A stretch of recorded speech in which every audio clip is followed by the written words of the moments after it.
Good evening, everybody. Welcome to the Carver Conservation Commission meeting for Wednesday, September 20th, 2023. We'll get right to our agenda, which is fairly large tonight. So we'll start with our first order of business, which is a certificate of compliance for 22 Lakeview Street. I don't know if you need to really come up unless we have any additional questions. You're more than welcome to. If you'd like to sit, but... But right now, you're good. Yeah, so, Gary?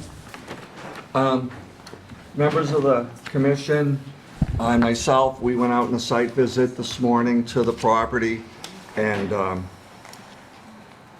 we checked everything out, and they did not construct everything that they asked for when they came in for the NOI filing, and we cut the order of conditions.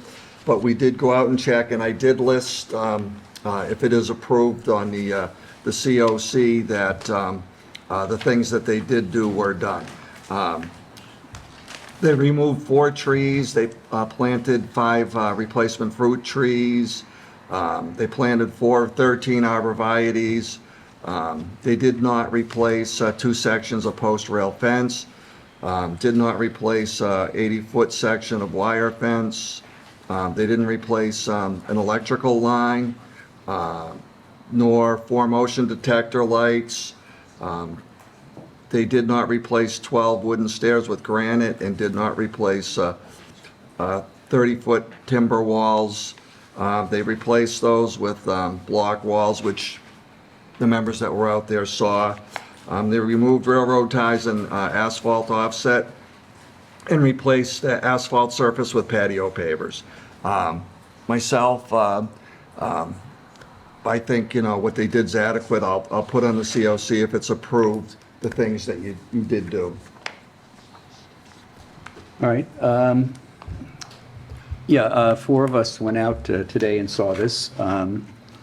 Just to make it clear that if we approve a partial Yes. COC, Yep. these things are still outstanding or can be done, or do they have to come back? Nope, they'd have to come back. Okay. Once we cut the COC, that's why it's a partial. I list what they did do Okay. from what they request. So if they want to do any of these things that they didn't do in the future, they have to come back and get it. Correct. Okay. And plus, that old order of conditions is expired anyway. Okay.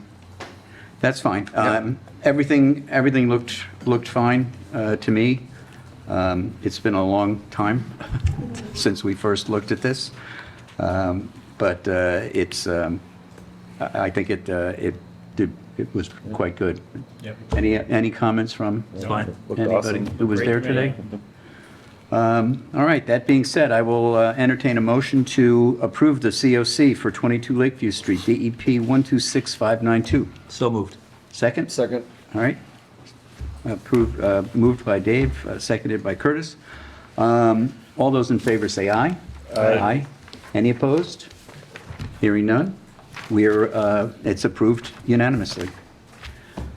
You're all set. Thank you for coming in. Yep. Thank you. Thank you. Have a It looks good night. great. Nice job. Thank you. All right. Next up, we have two separate COCs for 3-4 Park Avenue. We have DEP 126547 and DEP 126653. So if we can just get those all approved.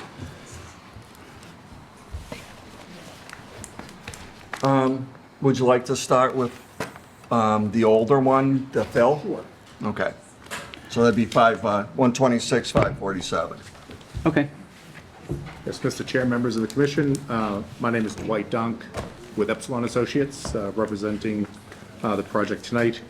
And the first COC was for the basically the soil project, placing soils at the former sand and gravel site in accordance with COM 1501. That's the DEP policy that allows soils to be placed in, abandoned, closed sand and gravel mines. And that work has been completed. all the work that was covered in the order of conditions was completed. The only difference is that the total volume of soil that was allowed to be brought onto the site in accordance with the DEP plan and the order of conditions was 732,000 cubic yards. There was a total of approximately 241,000 cubic yards placed. But there's no more soil to be brought out there. The site's been, as you were at the site visit today, the site's been graded, finished, seeded, and stabilized. So all the work was done in accordance with the order of conditions. The footprint hasn't changed, and it was just not as much soil brought out. All right, again, we were, the four of us were out there today for Curtis and, oh, I'm sorry, before I do this, I just want to introduce our newest member, Carl Miller. I'm sorry, I should have done that first. Carl Miller has joined the Carver Conservation Commission, so we're back at a full boat again. So, Carl, welcome. Thank you. Carl and Curtis went out there for the first time today and got a kind of the lay of the land. I haven't been out there probably for about a year or so, and I had seen all the earth there when it was more bare than it was today. Today it was very, very lush and probably full of ticks. But it looked fine to me. Does anybody have any questions on the earth that was put in? No, it was a pretty straightforward job. Site stable, we all saw the vegetation. Then the grasses were all that tall. The only bare spots were the driving lanes where people have been accessing it. But other than that, it looked good. Yeah. Yeah, I think with that site and others like it, the only concern was the soil that was there and how much has been cleaned up and since. So. Well, there was a very strict, during the importation of the soils, there was very strict, Limitations? well, just looking at what kind of soil, the cleanliness of the soil, et cetera, Right. for the whole thing. So there was, the weigh station was there and everything had to be approved as being clean enough to go in there. And that was 2 or 3 years ago, at Yes, least. that was completed a couple of years ago. Yeah. And just as you said, that, this is it was also obviously authorized and approved and reviewed by the DEP, Bureau of Waste Site Cleanup, not Waste Site Cleanup, Bureau of Solid Waste. And as you said, all of the soils that came in had to have a bill of lading, had to have, chemical testing to show that it met all this, that it was at or below all of the approved state levels. Right. All right. Any other comments from any of the members? Nope. No? All right, I'll entertain a motion to approve the COC for 126547. So moved. Second? Second. All right. Moved by Dave, seconded by Curtis. All those in favor say aye. Aye. Any opposed? Hearing none. Approved unanimously. Next up is the COC for 126653, also at 3-4 Park I Avenue. need you, this is the record copy, they'll sign it too. If you'd sign it anywhere right here representing, and dated. It's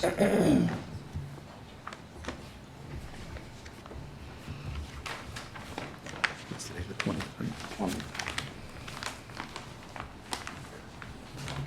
Thank you.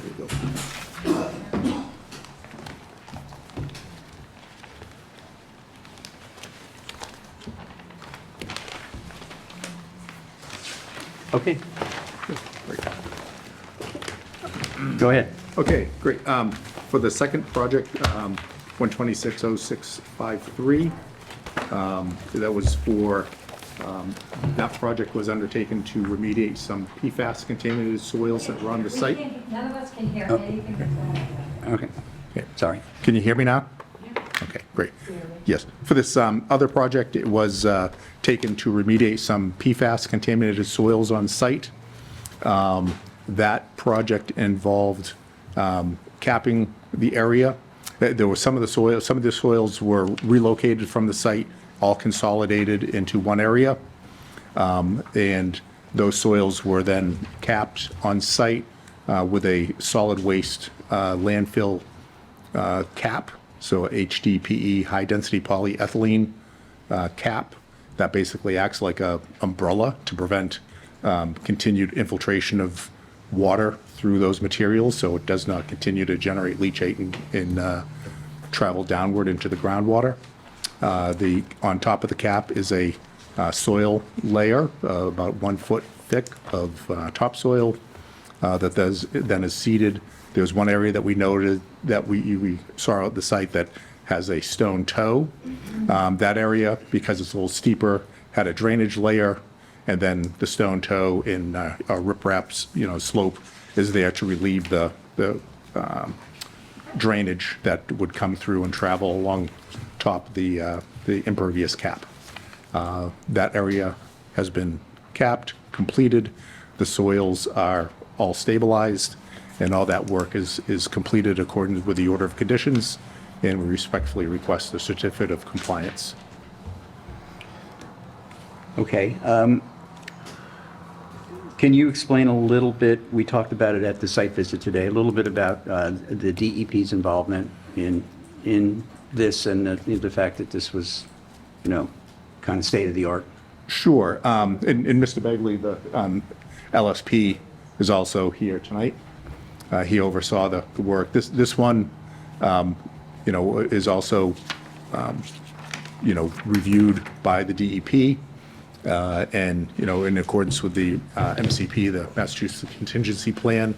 So there's an LSP, licensed site professional, that oversaw that work. Okay. All right, So I'll just give you a quick rundown of the project. a little bit closer. Sure. Thank So you. I'm Jim Begley. My company is MT Environmental Restoration. And I've worked on this as a licensed site professional, assessing the extent of PFAS contaminated soil, assessing the extent of PFAS in groundwater, and then developed a remedial action plan to address all the risks posed by that PFAS. And what this involved that's relevant to this tonight is an excavation of an area of about 1 acre in size where there was a separate area of PFAS contaminated soil, and relocation of that material on site to a larger area of PFAS contaminated soil that was about 8 acres in size. So we excavated the area, completely removed the contaminated material, did confirmatory testing, had DEP out to the site to witness that final work, and then all of that material was placed with the rest in an 8 acre area and capped as described with an impermeable cap. This will prevent groundwater contamination in the future by infiltration through that contaminated soil. And it was basically too large of an area to excavate and move off-site. And that's why this was chosen as the appropriate response action. And we're going to do ongoing monitoring every year into the future to assess if there's any changes, to observe the improvements in groundwater quality over time, and just verify that the conditions are stable. All right. Thank you. If you would, when you have a moment, if you hadn't, sign in, please. I will. Does anybody, again, we were out there, other than you, does anybody have any questions from the board? Yes, sir. Oh, no. No. Dan? Oh, so, I wasn't at the site today. I've been out to the site before. And it's your opinion that the capping is going to be the fix for any movement of a potential plume of PFAS when considering the gradient and its direction of flow? Right. So the contamination in the groundwater will be a long-term problem that exists. What this capping will do is prevent any further PFAS from leaching from the soil into the groundwater below. So over time, the PFAS levels will go down. We've evaluated what happens to the PFAS in the groundwater, and it goes underground to the Wheatstone Brook, which is downgrading. Whetstone. Whetstone Road, Okay, Whetstone Brook. where the PFAS was dumped into, from that October meeting that we had here, the engineer came and made the report that it was put in directly into the Whetstone. It's on tape. Continue. So the groundwater discharges to the Whetstone, and it does contain PFAS, but at levels of PFAS in surface water that don't pose a risk to public health or the environment. The levels in groundwater are above the standard, and that's why we undertook this remediation to address that risk. Are there some, sorry, can I, just a follow-up? Sure. Are there some next steps to your plan in terms of addressing? I hear that, I don't know how robust your monitoring system plan is going to be, but Right. in terms of remediating what comes out of there, if anything. Yep, okay. what- So, first of all, the assessment work involved at least 100 monitoring wells out at the site.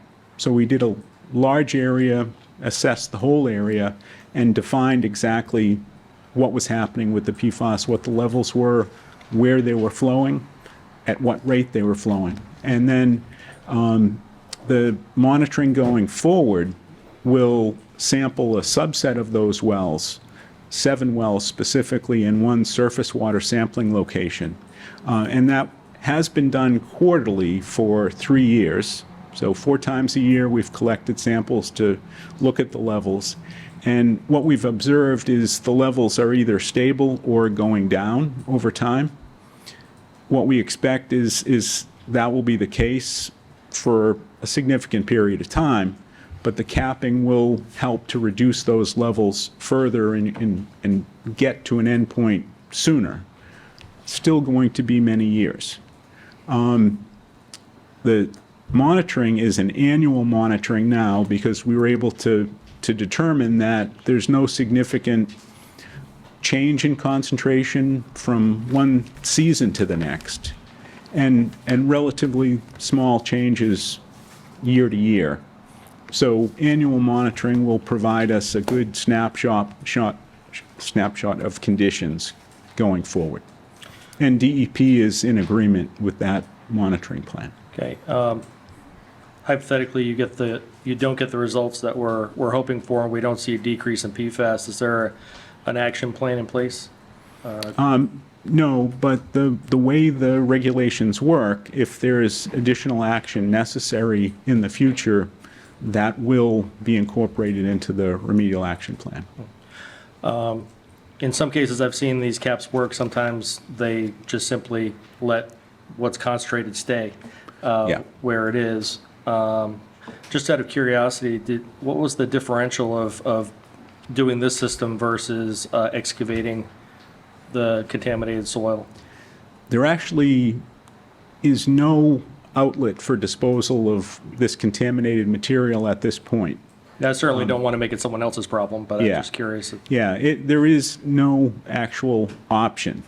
There was an option, if it was available, the only potential location would have been a location in Michigan to ship it to, which would have meant over 5,000 truckloads of material coming out of the site, going to a rail yard in Worcester, and then being shipped out to the middle of the country. And that option went away. There was no longer an option to do that.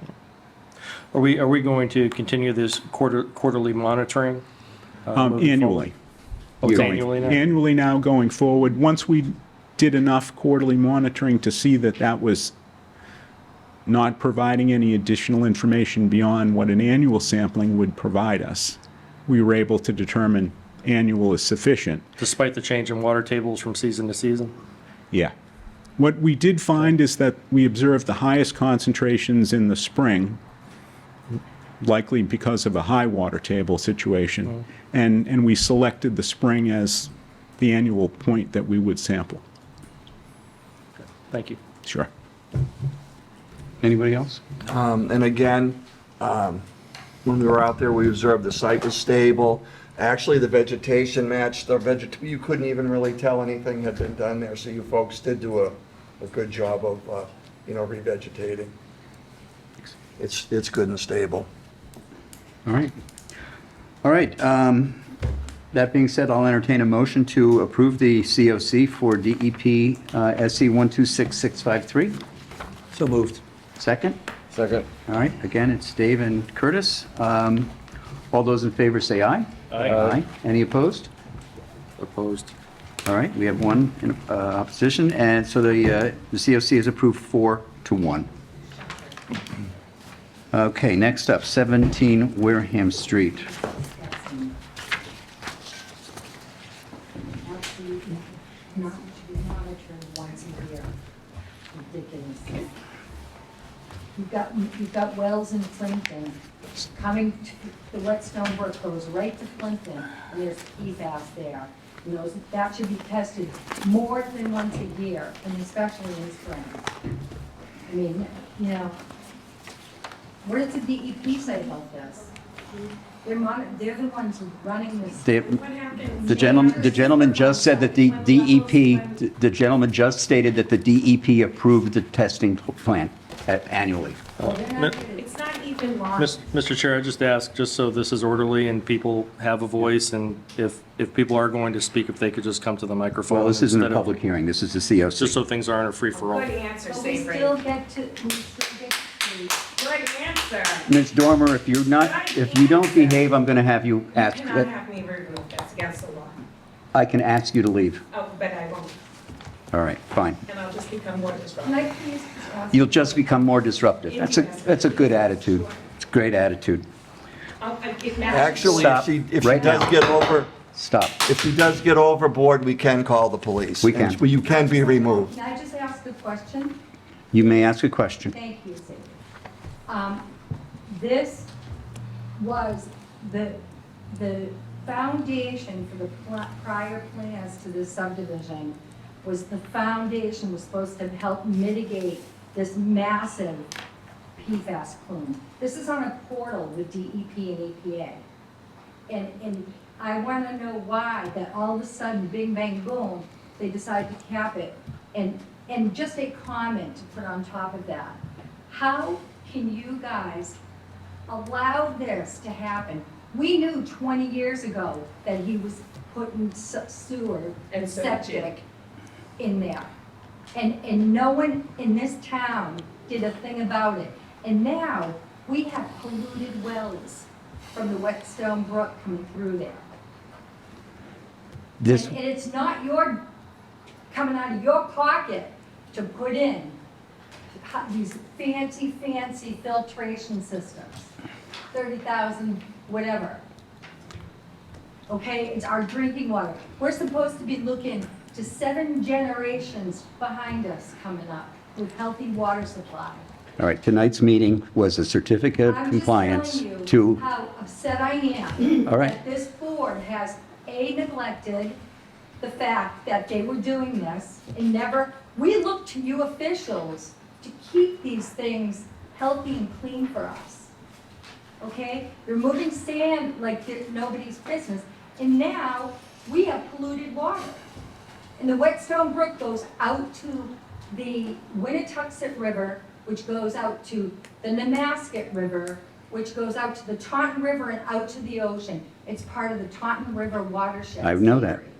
This is ridiculous, monitoring it in high water in the spring, When it's most diluted. when it's most diluted. that goes against what the gentleman just said. He said they found the highest they found the highest concentrations in the spring, which is why they chose the spring. There's deep wells on Prospect that is really close to the Whetstone that now has PFAS in them. How did that happen?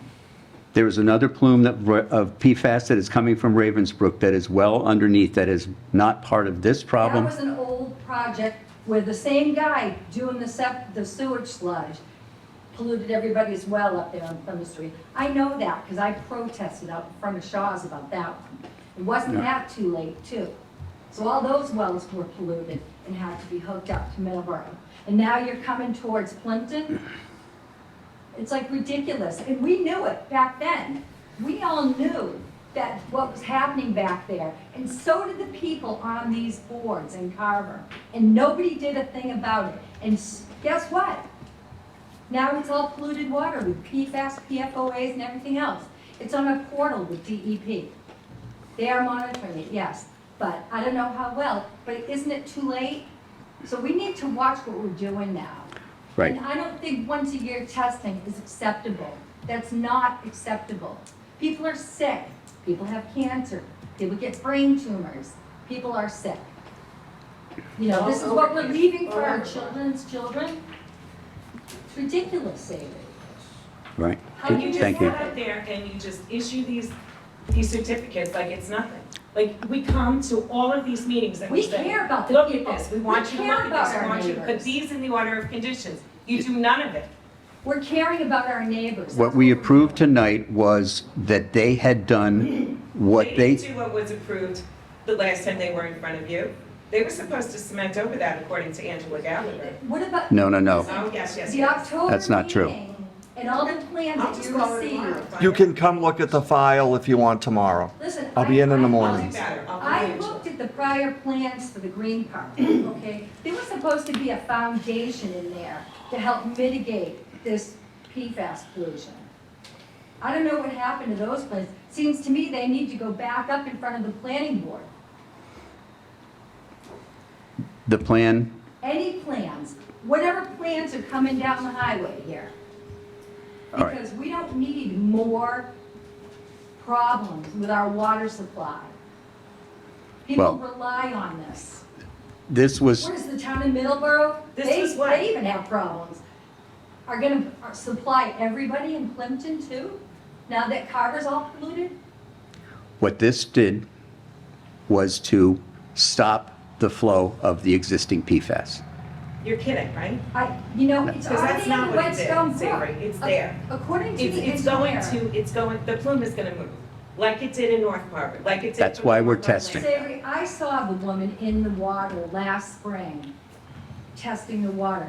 Then come October, we got the results, and we all heard that engineer talking about it.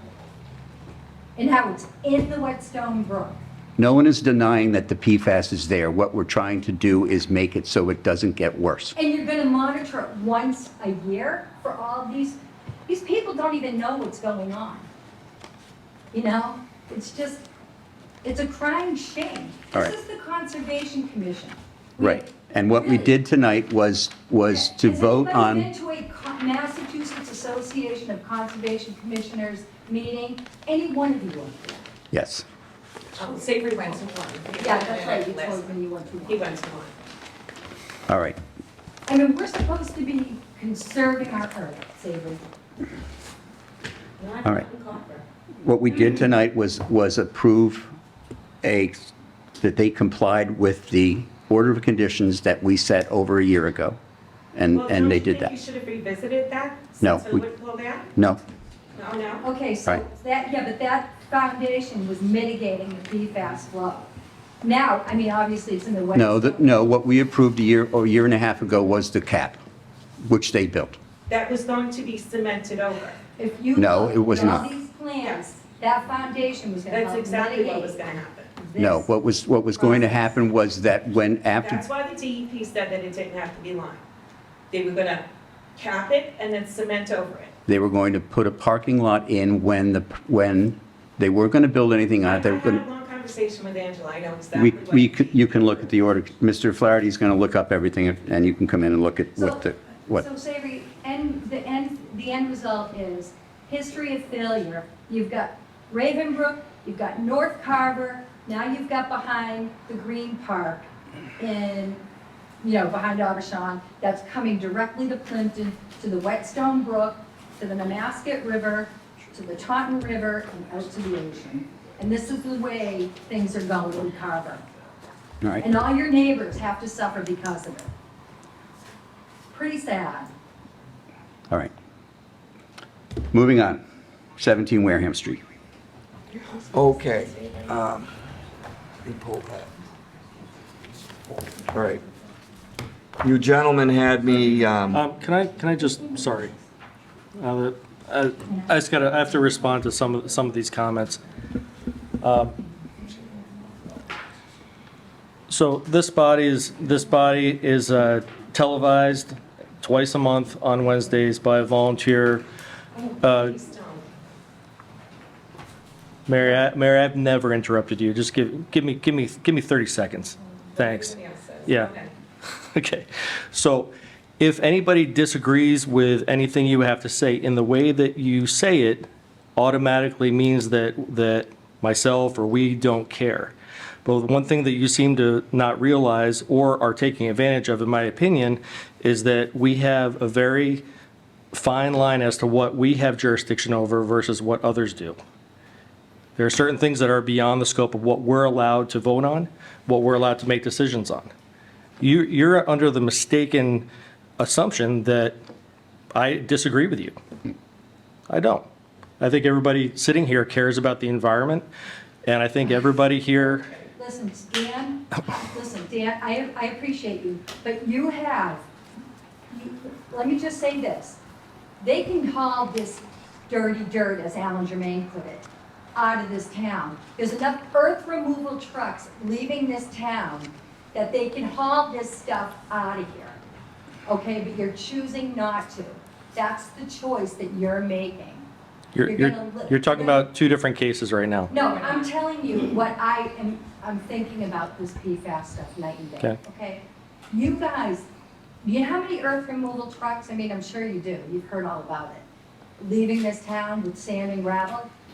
You can't make the decision to take this stuff out of here. And make, in terms of like the PFAS contaminated soil, just have it removed Yeah. and You go, just said you could do it. and go where? To what you said. No.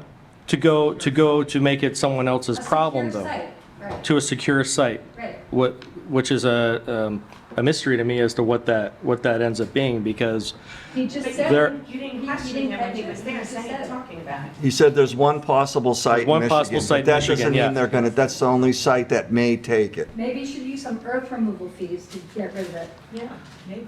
You know, look up the RTN number through DEP for that particular project. There's a ton of documentation as far as cleanup goes on sites like that. Oh, I know. We don't deal with the cleanup itself. That's, like Dan said, that's beyond our purview. That's another section of You are DEP. there to make sure that it's done. You- You are there to make sure that the cleanup happens to protect the residents I- of Carver I cannot- and our I cannot sit out there and watch them every day and monitor their, a part-time person. I have other functions to do for the town. That's how much this town cares about. All right. Okay, I mean, Hopefully, one of your children won't have to make a baby bottle with PFAS water. Oh, yeah, I'm done. Okay, all right. anyway, Wareham Street, please. you voted to have me write a letter, I dated it July 24th regarding the fence and the goats and the little shed, and they have not contacted Conservation regarding that. So I don't know if you want me to send another letter and do it certified mail this time, or, I would do that. okay. And if we don't get a result, did you put a reply by date in your first letter? No, I, was trying to be decent about the whole thing. I will in this one. Yeah, please do. Yeah. I would say figured by, I would think they would have come in by now. yeah, October 15th, I would say. Okay, Put a sure. reply by date. All right, thank you. Zero Wade Street, that is the conservation land that the redevelopment authority would like to give to us. A few of us went out on a site visit a while ago. A lot of what we had asked to be done was done. The barn has been moved. The pile of debris in the back, the burn pit, has all been cleaned up, and all of the aerosol cans and other things have been removed. There are still 3 minor situations that need to be taken care of by the property owners. but I don't think that those are something that should deter us from voting on accepting the property from the RDA. The three things are, there is a corner of a fenced-in garden that encroaches across the property line onto what will become conservation land.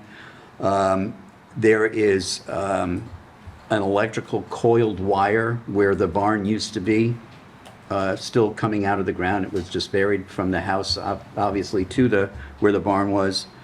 And there are a couple of sections of 8-foot fencing at the far end of the property that should have been taken down and haven't been. So I think that we should have a vote tonight to accept that property, and then as the Conservation Commission, we can draft a letter to the owners telling them what the last three things are, and also go back to the RDA and say that we accept that property. So, does anyone have any questions on that? What would be the overall goal for that property? What do we do with it? It'll just be conservation property. Right now, it's woodland. There are trails that go from the end of Wade Street where the cul-de-sac is, back to, I think it's the Hannula Bogs. Okay. But it's nice terrain. It's wooded. It's right in the back of the Vaughan Estates development. Yep. And it appears that the residents have taken very good care of that property. Okay. As it's been town-owned, RDA-owned, and we just want to protect it. I don't see much changing in what it is for now. Would we go back in there and clean up what needs to be done? Whatever you said is residual left? No, we would ask the homeowners to do that, and we would give them the option of doing it themselves or having us do it and billing them. Okay. But I think that they've been cooperative so far on everything else we've asked for, and I think these were just a couple of oversights. Okay. So we can just send a letter to them and tell them what we'd like them to do, and give them a little time to do it. Yeah, sounds good. All right?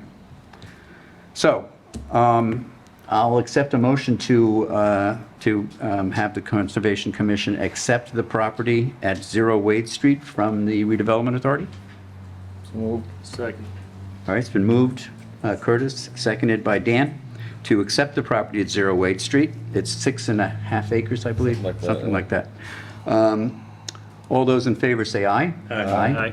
Any opposed? Hearing none, it's approved 5-0. Meeting schedule for October and November. We can circle back to that at the end of the Sure. meeting because we got a lot to do tonight. Yeah, no worries. Basically, we have some people that are going to be away, and we may have to adjust our normal first and third Wednesday schedule to accommodate that. 56 Fosdick Road is something, do you want to just talk about that very quickly? Sure. Barry? It's a donation, okay? It's not that the town has to put any money for it directly. Now, this, from what I understand from Tom Bott, the planner, the town itself is going to accept the property through the select board. It'll go on warrant, be voted probably in the springtime, 2024. So from what I understand, it's not going to be dumped, just here you go, conservation, it's yours. So everyone else that I've talked to in town's for it, and I've gone out and looked at it as best I can. It's kind of hard, it's all forested, and it's a nice little piece of property, but, it's a freebie, so I'd say recommend you guys vote for the select board to, move forward on it. And that's pretty much all that's about. So are we expected to vote or just Do you vote to recommend? recommend the that town- you're okay with, the select board moving forward? Okay, I'll accept that motion. Anyone? So moved. Second? Second. All right, it's been moved and seconded to recommend that the town accept the property at 56 Fosdick Road. All those in favor say aye. Aye. Aye. Any opposed? Hearing none? It's approved 5-0. Okay. We'll read the minutes later. We'll approve the minutes later. Okay, that's that. This goes here. That's done. This is done. No, it's coming up. It's a lot of stuff. All right. Let me just do this.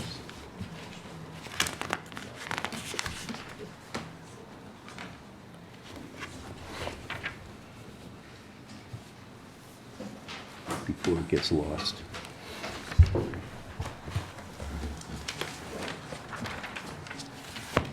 All right, new public hearing, 134 Park Avenue, 0 Cobb's Pond, 0, 10A, 10B, 12, 16, 18, and 20 Montella Street.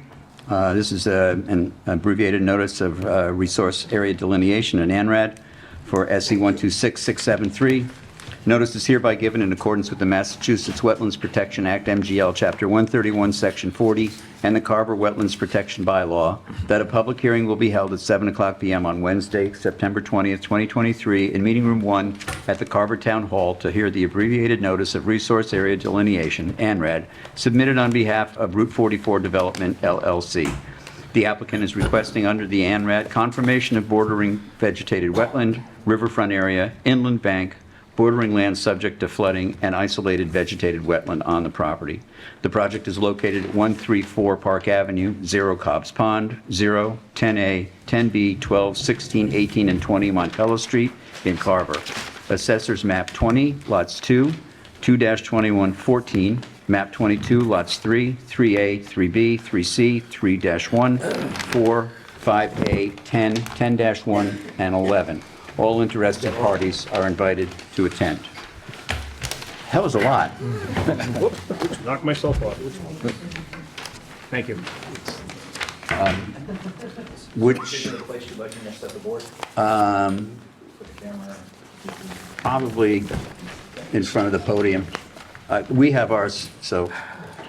Area 58, is there somewhere that you would prefer them to put the map? It's okay as long as I can, let me just, Just want to get a question, or which one is this one? Yes. okay, that's good. All right, thank you. Okay. Great. Thank you. For the record, my name is Chris Lucas with Lucas Environmental. I'm a professional and certified wetland scientist and registered professional soil scientist. We're here this evening on behalf of Route 44 Development LLC, care of Charter Contracting Company, for an ANRAD for 13 parcels of land. I think, as you've noted on the addresses, there's several addresses associated with that. The overall project site is approximately 232 acres. There's been a long history on the site. We are not currently proposing any work under this ANRAD. It is solely to seek confirmation of the resource areas this evening. As you're aware, over the last 7 years, there's been 2 orders of resource area delineation and 2 orders of conditions. The board just closed out the 2 order of conditions. There was an ORAD for 0527 and 0560. Both of them have expired. With the closing of the orders, there are currently no valid orders or ORADs on the site. Therefore, all the wetlands are open for review. We're here tonight seeking confirmation of the resource areas on all 13 parcels. What we did, based on the history, as there were various parts of this site that have previously been approved in different iterations, we wanted to come forward with one comprehensive plan where all the resources are locked in under one file number from DEP. DEP has issued a file number for this, 1260673, with no comments. Over here we have Main Street, 44 is down along the southern portion, north is up on this plan. The areas in green are the wetlands, the areas in blue are open bog, this is open water here. Park Avenue is coming in here, this is that existing road coming into a cul-de-sac. We spent a lot of time out here during the site walk down in this portion of the site, and then we walked over and looked at the bogs here today. It is a large site, like I said, 232 acres. We are seeking confirmation of the bordering vegetated wetlands. There is land underwater, so this area, there's a perennial stream through this portion. It's flowing this way, actually, towards Montello Street and Main Street. So being a perennial stream, it has a 200-foot riverfront. We do show that. Yellow doesn't show that well, but the 200-foot riverfront extends down through here, and back around. So we have riverfront associated with that. There's land underwater, bodies and waterways associated with that stream. The bank, mean high water, has been flagged. This is an open water body as well as this. It's not stream. The rest of the areas are bordering vegetated wetlands. There's one small, tiny little isolated wetland here. As is done in the past here, because this is an active site, there's a lot of hard pan, so there's little pockets of Phragmites. We did flag this isolated wetland because it does appear to be a vernal pool. It's not confirmed at this time, but it has the physical characteristics, so we demarcated that to avoid any impacts to that in the future. There is a very small, shown in purple on your plan in front of you. This is a Zone A, FEMA 100-year floodplain, as well as this portion here. This area does not actually extend onto the site. This has a small, very small sliver of Zone A floodplain in the back of the site, well within the wetlands. There's no other floodplain on the site. And then obviously the inland bank associated with the stream here. We're seeking confirmation that there are no other resource areas on the site besides what's shown here. We're showing in green the 100-foot buffer zone along these areas. We do have the riverfront. So we have a comprehensive plan. Just so the board's aware what we did because of the previous approvals, one of the orders actually just expired August 16th of this year. We had survey go back out, refresh all the previously delineated areas. We used the same numbering system. My team then went out and verified the boundaries. We made a few revisions here and there, but generally nothing has significantly changed on the site. We also extended all the wetlands. The previous work didn't go to the property lines, so the delineation now, we've extended everything pretty much to the property lines along the whole property. Appreciate so there's no that. gaps. It cleans the plan up real Right. nice. So unlikely any work will occur in those areas, but at least we have a nice clean plan for the entire site. So we've done that. We also flagged the entirety. Previously, these were just shown as approximate. We flagged all the bog areas, everything here. This line was verified, so we've done a comprehensive review of the entire site. And we're here tonight seeking confirmation of those boundaries. Right, and Gary, you said that you had compared this with the previous one. and it Yes, was I did lay them almost side by each and very, very similar. Yeah. And it helped having the same flag numbers. A lot. And plus, I've been out there numerous times since end of last summer and fall, and I have checked some of the areas, and plus, we went out last week, and I'm good with the delineation. Yeah, I've been out there a number of times as well, even back to the first one, when we walked a lot of the property. It was the very first delineation. Is this map on the website? The whole submission is on the Carver Commission website. It has been for a couple Including weeks. this map? Yeah.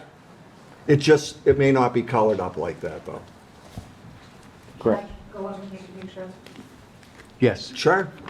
Yeah, I hand colored this for the presentation tonight. It is, the wetland lines are color coded to your checklist though. Yes, I see So, that. and we provided color copies to the board and the electronic copy has that, so we have everything matching your checklist. I just did this for presentation so you could clearly see it. It's a lot of lines. All right, does anybody have any questions? No, but a potential public service message for what's coming. You said 13 lots are planned for here? No, the No. site currently consists of 13 parcels. Okay. One project, 13 parcels. So we've listed all 13 parcels. That's why Savory read all No, the I things get he it, I read. get that. This is existing, not future plans. Correct. Yeah. And eventually, it's all going to be one parcel, I believe, is what they're They- looking they- for. They are looking to redevelop the site. Yes. That'll be forthcoming.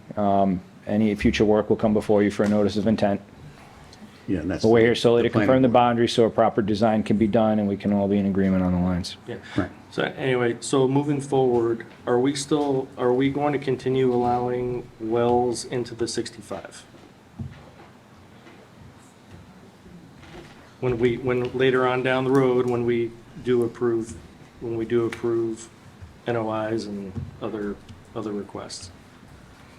I think that we need to look at each job as So one of the things is, we get a lot of, we get a lot of noise from different areas, and it's not just because of tonight. I've said this before.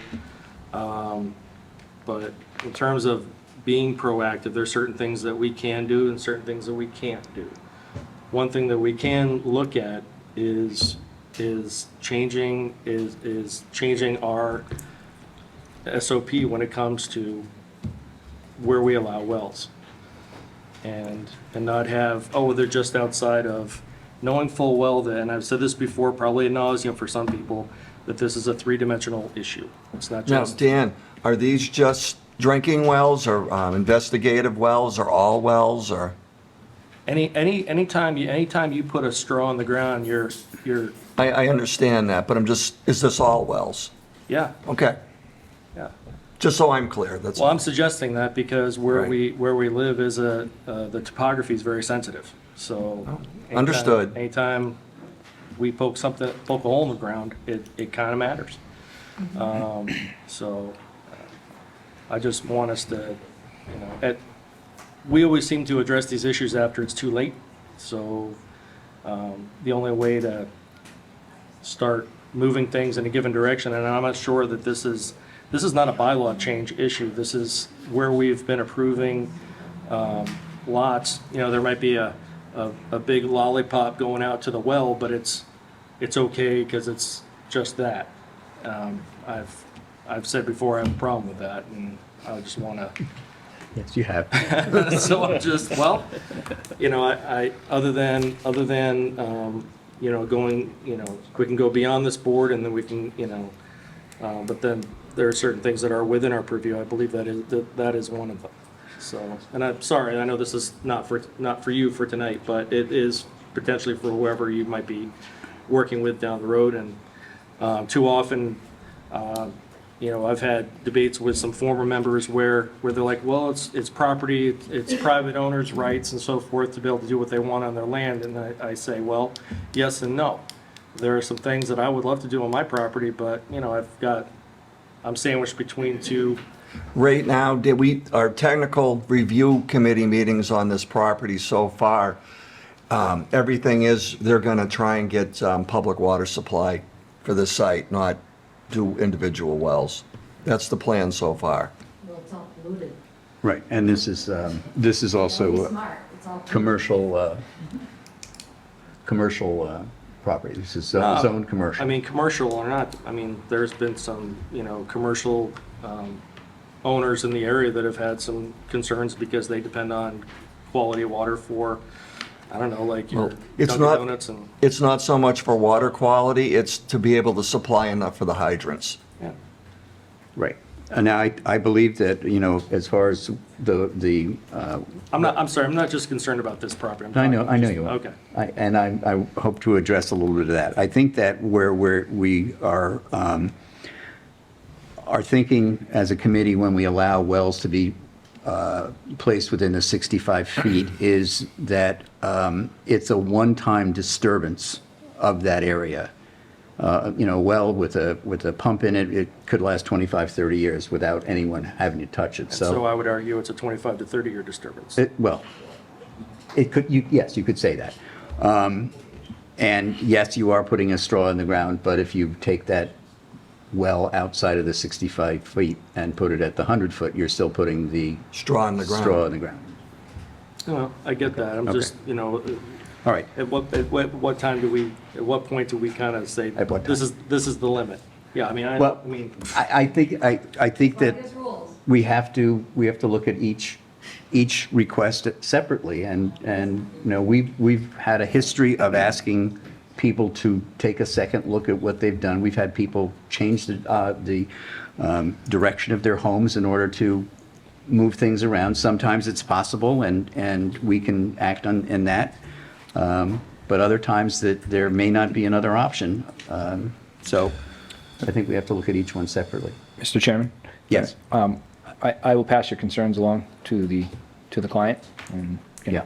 they can take that into consideration for designs coming forward. Yeah, But I and can again, I maybe can let not them know for your this case, concerns. but other cases, it's just too often, things try to get shoehorned into an area, and then we say, well, it's, you know, we feel bad that they spent money on this property, that maybe that property wasn't buildable, and, you know, and things get kind of passed down the road, and there is a lack of, I think, appropriate connection between the different committees making decisions, and things get sort of gets kicked down the road, and then things just happen.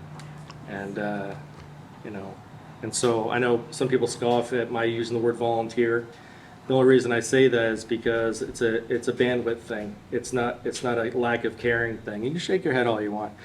It's you know, there are a lot of people trying to do the right thing, not just in this body, but physically out in the field. A lot of volunteer groups in this town and other towns that do a lot of work in this, and without looking for accolades and stuff. And they're doing a lot of field work, not just talk. And so, you know, I'm trying to figure out a way and encourage people to look at. Maybe it's something to go to the select board about, or the DEP about, or the state about. But in terms of if we're this limited, then, you know, I'm not really sure, other than being a variance stamp committee, what we want to achieve. So, that's it. Okay. All right, we can bring this up again at another meeting. We want to flesh it out. We got a lot to do tonight, so I Yep. want to move on if we can. Move it along. Okay, thanks. All right. I want to finish here first, then it's a public hearing, then I'll get to the public, okay? Anybody else have any comments on this? No. Okay. You're first. Come on up, sign in, please. Grab the microphone. How you doing? Patty Cooney, 5 Canterbury Path. So is this is the Route 44, like, project, right? It's the Green Business Park project in North Carver, yes. Okay, so you're a part of the redevelopmental authority, right? So would you have to recuse yourself from voting on these things because No. you're on 2 committees with it? No.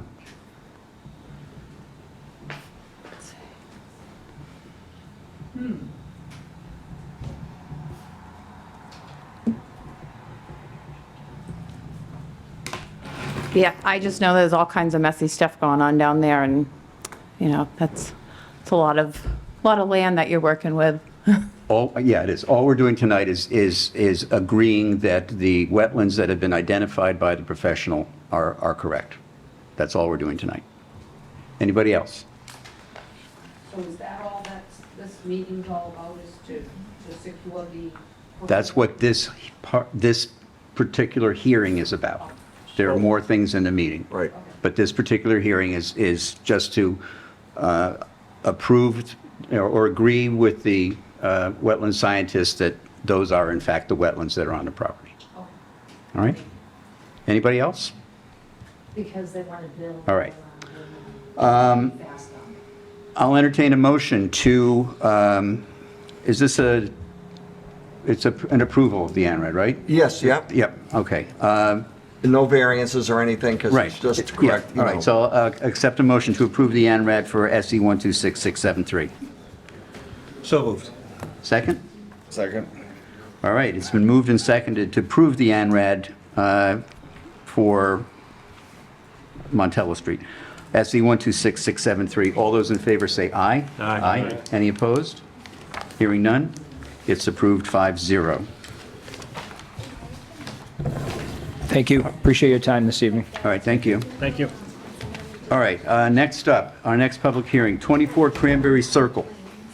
Notice is hereby given in accordance with the Massachusetts Wetlands Protection Act, MGL Chapter 131, Section 40, and the Carver Wetlands Protection Bylaw, Citation 9.2, that a public hearing will be held at 7:00 PM on Wednesday, September 20th, 2023, in Meeting Room Number 1 at the Carver Town Hall to hear the notice of intent submitted by Kevin Morani for a septic system repair and the construction of an addition and deck to a single-family dwelling within the 100-foot buffer zone to Wenham Pond. Also, some of the project work is within the 65-foot buffer zone protected under the bylaw and will require a variance from the bylaw. This project is located at 24 Cranberry Circle, Carver. Assessors map 42A, lot 18-0-R. All interested parties are invited to attend. Hi. Hi, good evening. Kevin Grady from Grady Consulting, representing the applicant for the notice of intent. How are you? Good, thanks. Good. The project is for a septic system repair and addition to the existing house. The wetlands resource area was delineated by South River Environmental. It's demarcated by the blue line on the plan. We also are showing 65-foot no disturb zone in red and the 100-foot buffer zone in green. The applicant is acquiring the property from his grandmother's estate. In order to do that, they needed to upgrade the failed septic system. And secondly, they'd like to modernize the house a bit, make the rooms a little larger from the raised ranch that his grandmother basically lived in.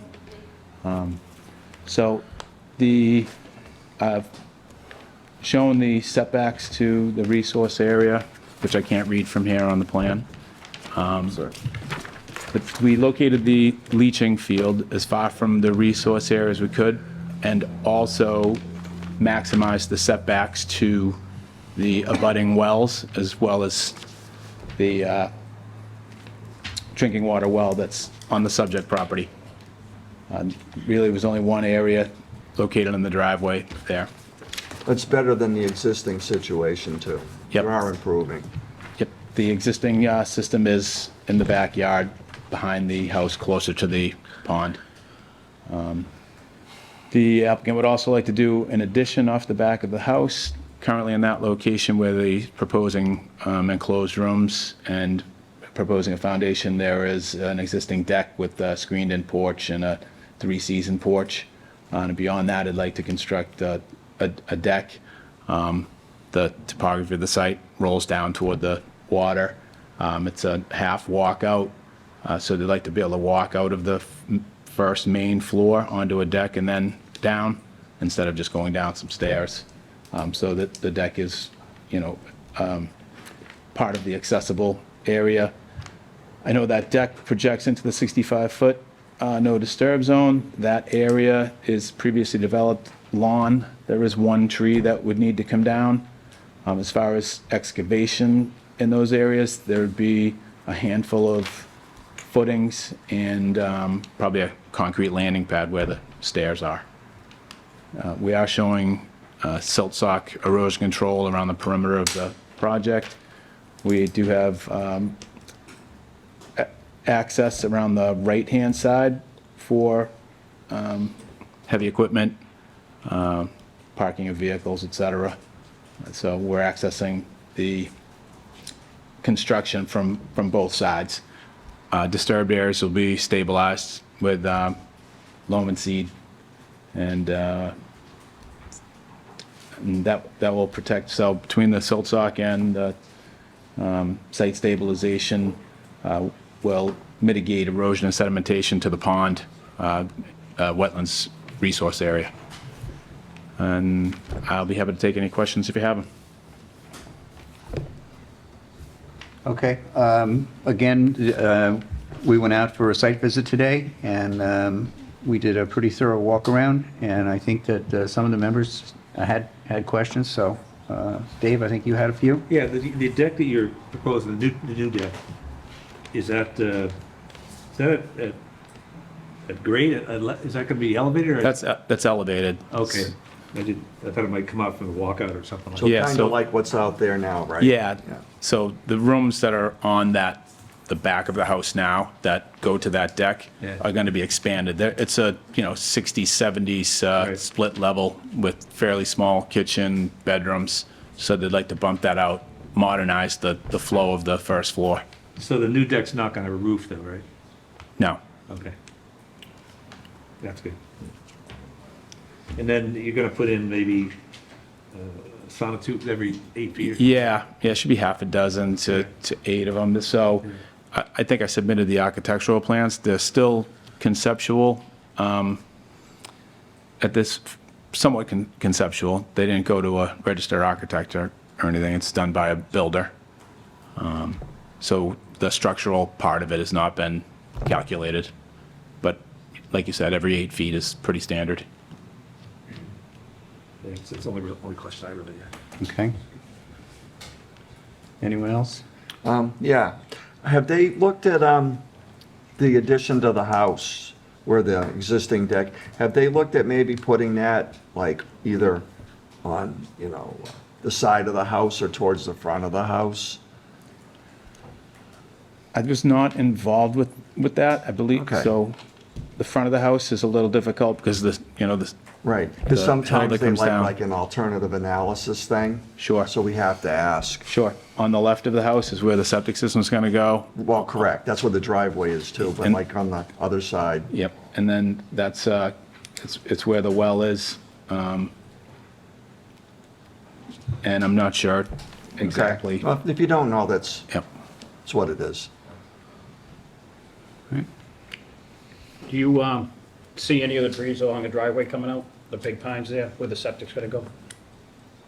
I did locate those, and I believe they're shown on the plan here. I looked at this quite a while ago. You've got a couple. Yeah, there's a couple there, I just wanna, I don't know if it was talked about possibly, because like I said, you, I actually left the office and surveyed this one myself, but it's probably 2 months ago, and I located any trees that I thought might be impacted. Okay. I think there might be one at the uphill Yeah. side of the system, 1 or 2 right there, but the idea was to try try not to. not You know, to. it's not in the plan, there's no Right. plan to do it at this point. Correct. There's just the one tree coming out, you said, right? Yeah, Yeah. for the, yes.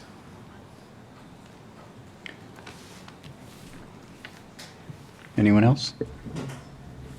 Okay, I've got a couple of questions. Where your septic extends closer to Wenham Pond than where the existing driveway ends. Yes. What is the plan there? So we're gonna remove the driveway and replace it in kind, so they can have maneuverability down the bottom of that hill. And then disturbed areas are gonna be loamed and seeded. All right, so the driveway's not going to extend any closer to the pond than it is right No. now? No. Okay. The second thing is, right now, you said that the basement is a sort of like a half, there's a walk-up from. Yeah, there's 3 steps, I believe, in Yeah, the, from that single door. Yes. And you said they want to make that into a walkout? no. Oh, okay. The first floor, which is elevated, there's Okay. basically a balloon wall, and then you have the first floor where the kitchen is. So they want to be able to walk out onto a deck and then go down the stairs. So that's the purpose, one of the main purposes of the deck. Okay, So, and that is, going to be the same elevation that it is now. So you can walk under that deck, right? yes. Yeah, so barely. that deck is going to, that deck is going to be elevated like that. There's no plan to excavate anything there, or to lower the grade so that Okay. it's a full walkout. That's not the plan. Okay, so it's going to be approximately the same Correct. depth that it is now, so, okay.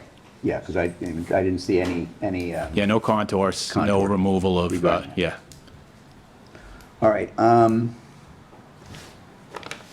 It's going to be a larger roof area. Is there anything that's being planned now for drainage off the roof, downspouts, et cetera? Because I saw the downspout on top of the screen porch isn't connected to any gutter. We did not propose anything, but we would certainly consider a dry well.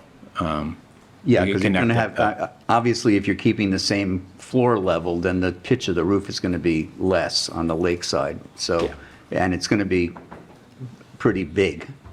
Yeah. So that's It gonna would help collect a lot of scour, water. et cetera. Yeah, so, On the downspouts. as opposed to just having it run down the hill, especially since you're going to be 10 feet closer to the water. So we would agree to that as a condition if you'd like. Okay, all right. I think we could put it over on the,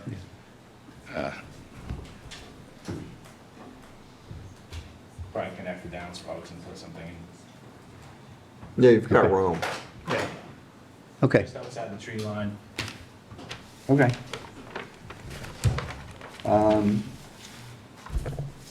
Yeah, it's where the 10-foot extension on the deck is going to be is still relatively flat. Yes. The grade down to Wenham Pond doesn't start for another 5 or 10 feet, so there's not a lot of, Yeah, I think we could connect up along that back wall and just. So we could run a pipe like this and get, whoops, and get into this flat area here. yep, You can run that pretty flat and get that water infiltrated right there. okay. And the last thing I just want to put in the order of conditions as well, if we can. The current deck has, it looks like 1/4-inch spacing between the floorboards. And since you're getting closer to the water and actually going into a little bit of the 65-foot buffer zone, we would want to maintain that spacing so that water gets through the deck. You've already mentioned that there is not going to be a roof on it. Correct. So we'd like water to get through that deck to the area down below. Okay. You don't want them butting up against each other, make it impervious. Sure. Okay? All right, public hearing. Any comments from anybody regarding this? Okay, that being said, I will entertain a motion to approve the notice of intent for 24 Cranberry Circle, SE 126-671, with the conditions that we've mentioned, plus the normal everyday conditions that we do. Anyone want to make that motion? So moved. Second? Second. All right, Dave made the motion, Curtis seconded. All those in favor say aye. Aye. Any opposed? No. Did you close the public hearing? Oh. By vote? All right, we should do that. Yeah. I'll the record. entertain a motion to close the public hearing first. So moved. Second? Second. All right, all those in favor say aye. Aye. Any opposed? Hearing none. All right, public hearing is closed. And now we'll go back and we'll vote on the, it's been moved by Dave and seconded by Curtis to approve the NOI, and I'll take the vote again. All those in favor say aye. Aye. Any opposed? Sorry, no. No. Okay, it's 4-1, approved 4-1. Thanks for your time. All right, thank you. Appreciate it.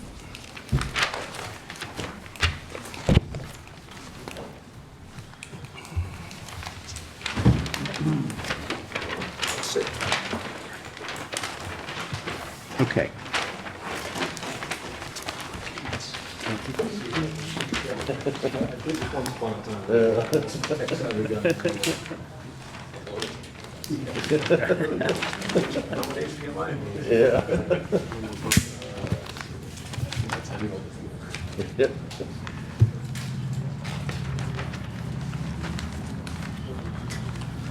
The ANRAD that we already did was put on the agenda twice. I was wondering about that. So It was that, so good, you're gonna do it twice? Yeah.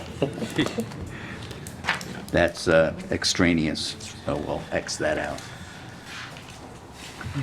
All right. Next up, That's the. 104 Tremont Street. NOI DEP file SE 126672. Notice is hereby given in accordance with the Massachusetts Wetlands Protection Act, MGL Chapter 131, Section 40, and the Carver Wetlands Protection Bylaw, that a public hearing will be held at 7:00 p.m. on Wednesday, September 20th, 2023, in Meeting Room 1 at the Carver Town Hall to hear the notice of intent submitted by E.J. Pond of Cranberries Incorporated for the construction of 17.8 acres of cranberry bog through clearing, excavating, and grading.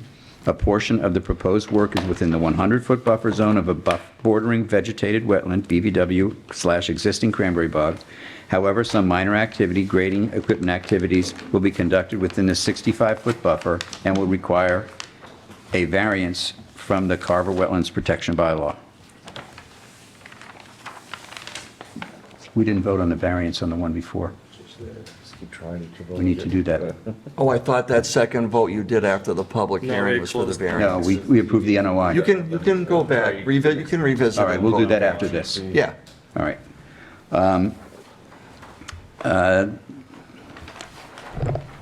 The project is located at 104 Tremont Street, map 123, lot 13, Carver, Massachusetts. All interested parties are invited to attend. Yeah, pardon me, Mr. Chair, I had this up for a second. I thought it might be easier for the audience to see the plans on the screen, but if it doesn't work, I won't fiddle with it. That cord sometimes, that socket's really, Oh, yeah, because it worked for a second. yeah, it's touch and go. I mean, it's not the end of the world if we have to do this. I think it was this one. Oh, it's a component. Is it a component? Or you can jiggle the wire now. You stand there while they do it. It's not working? I'll try one more. Let me just see if it was this one.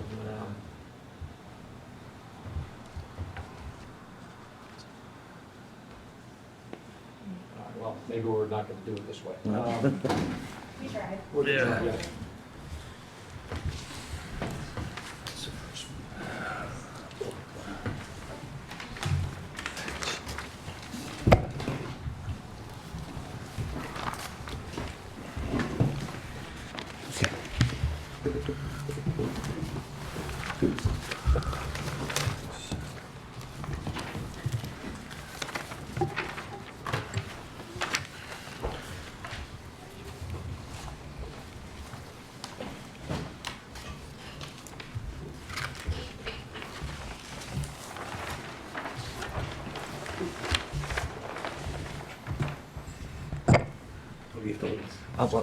When I need to.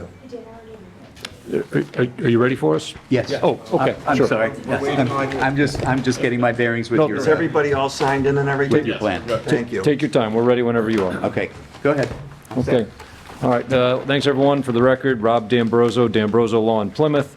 I've got Kevin Flaherty here with me of Flaherty and Stefani, the civil engineering firm supporting the project. And I've got the principal, Eric Pontiff, with me, the landowner of the site to be developed agriculturally. So I won't rehash all the materials you have in front of you, and as Mr. Chairman read into the record, the notice indicates that this project is for the development of 5 new cranberry bogs, about 17.8 acres in total.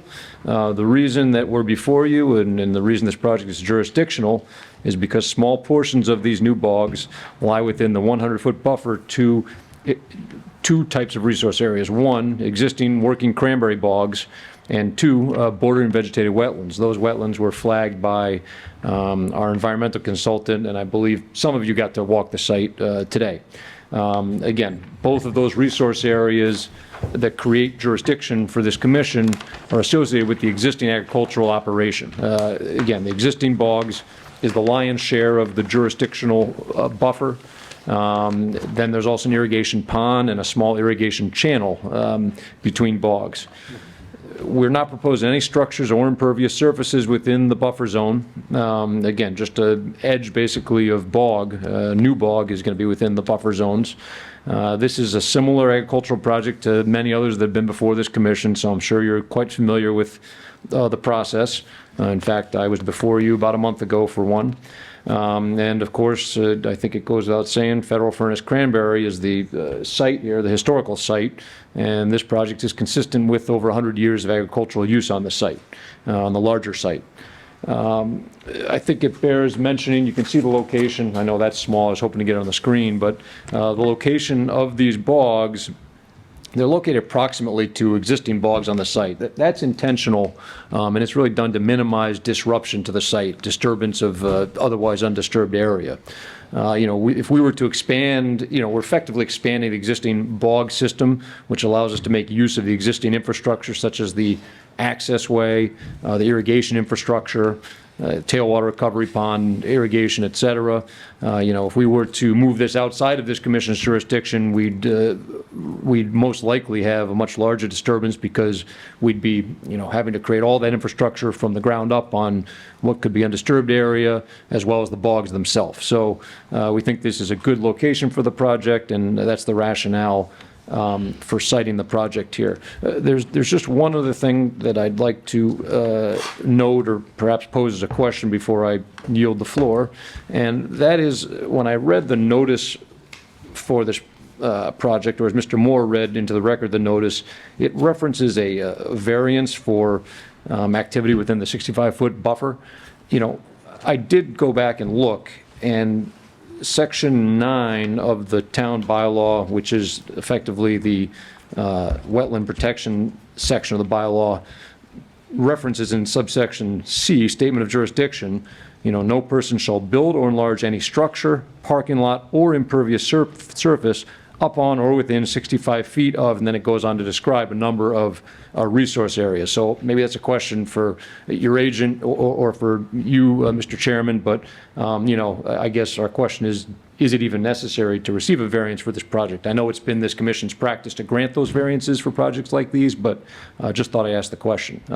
I can give you an answer to that question. Yes, sir. The bylaws that are currently on the website are the 2022 bylaws. Okay. At town meeting in 2023, the variance bylaw was changed to match the language of the 100-foot buffer zone, which states alter. And everything that is considered alteration is now included as part of the criteria for getting a variance. Very so, good. and that has been approved by the Attorney General's office. I think we're in the last couple of days of the appeal period for that, but assuming that there is no appeal of that new bylaw, then it's retroactive to when the Attorney General approved it. So, and that was in the middle of July. Yeah, So perfect, okay. basically, it's the same restrictions that are under 100-foot buffer are now required when you are within the 65. So, including impervious structures, et cetera. But Gotcha. it's much broader in scope as to what falls under that, our allowance. Perfect, that's helpful. So, Okay. so in that case, again, we'd come in under the notice as provided, and again, similar relief to what's been granted in the past. I'll get off my soapbox, and Kevin's here answering questions, as am I, and I'm happy to entertain any questions.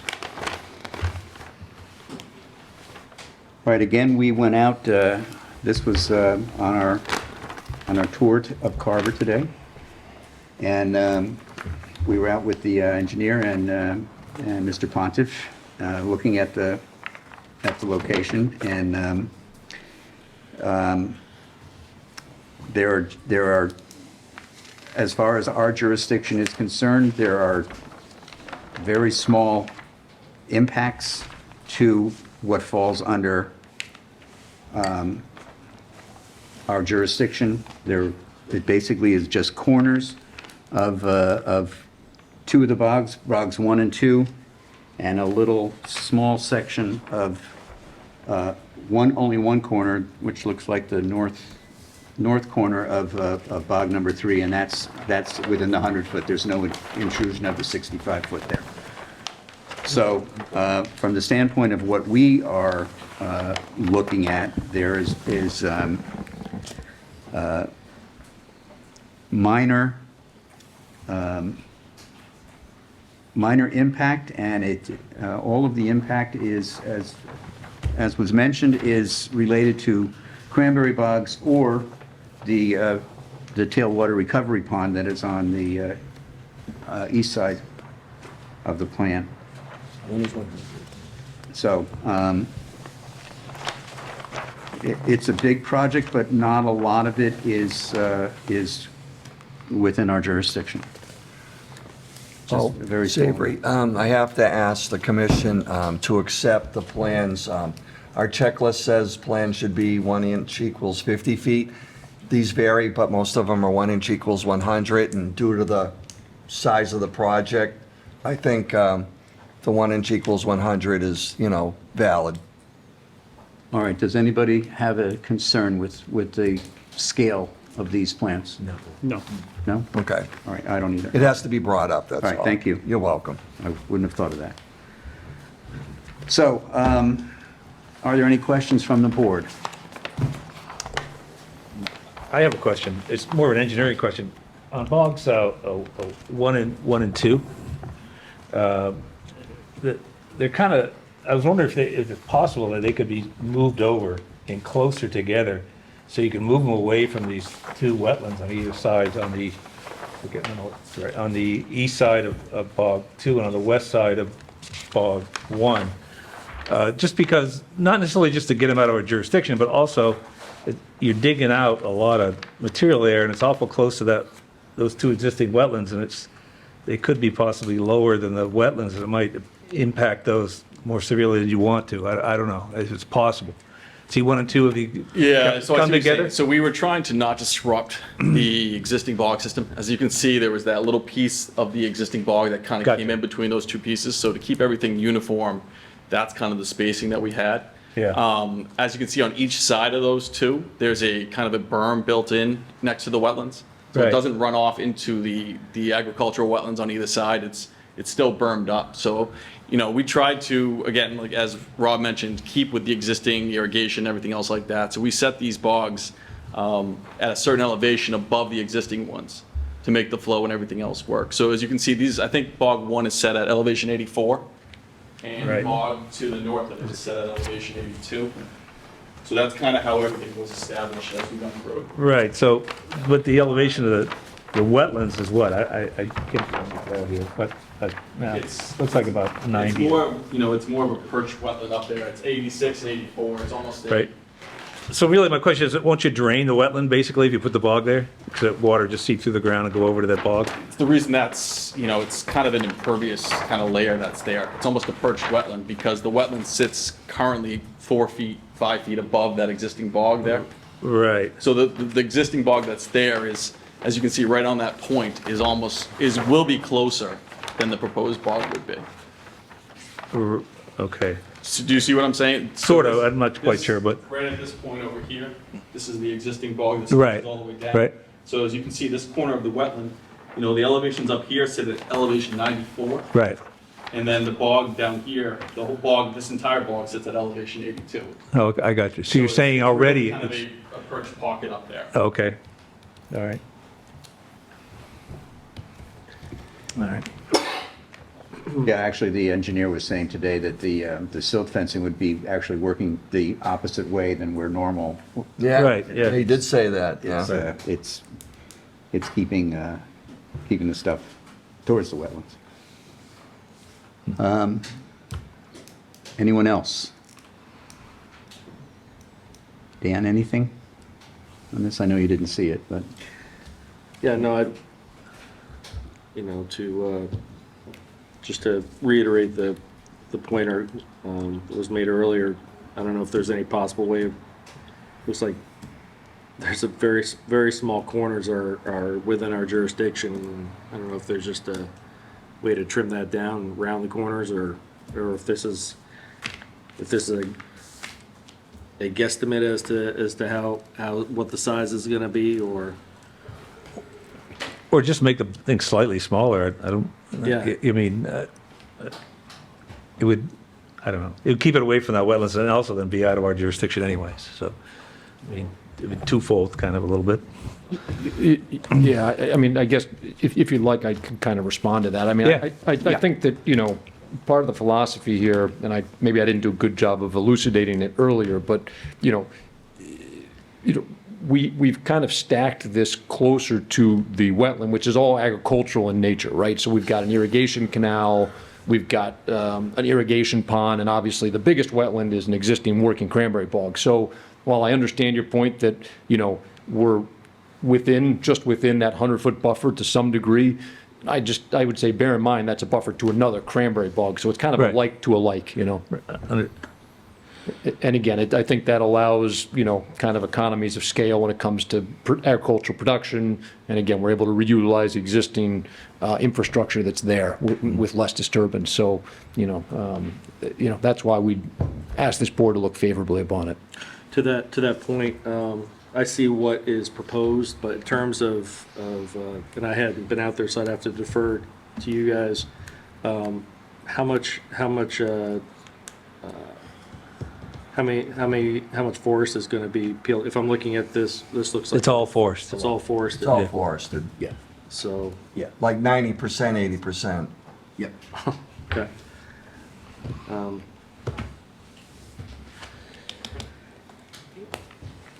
Is that gonna be replicated in some way, or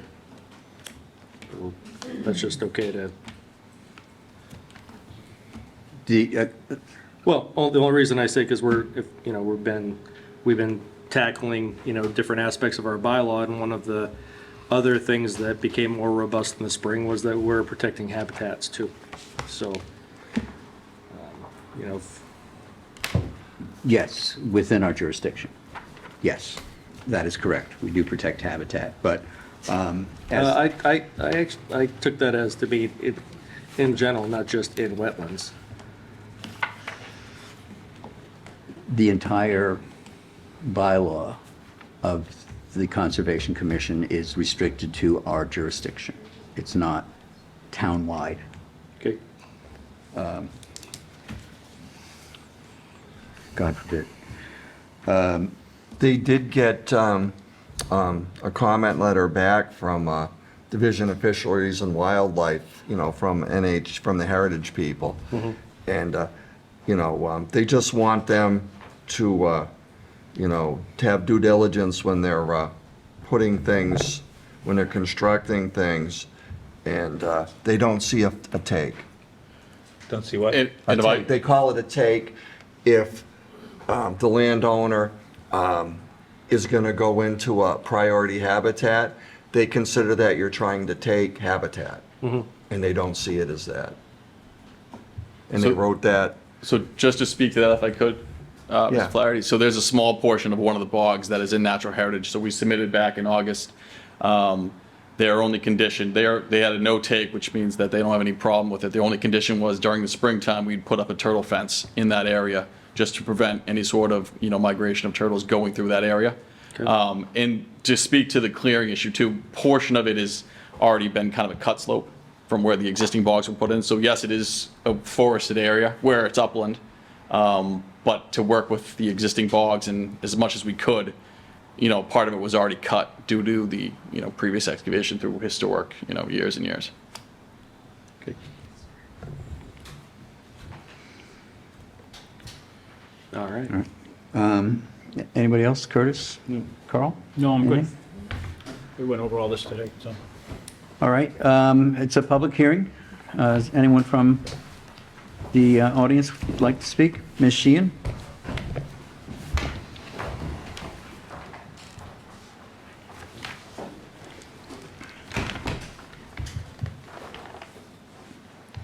Thank you, Mr. Chairman. Meg Sheehan from Community Land and Water Coalition. Our members include residents of Carver and people who live, work, and recreate in Carver. So these comments and the comment letter that we submitted earlier today with the exhibits, with the time-lapse history of this site, are submitted both on behalf of individual residents and our organization.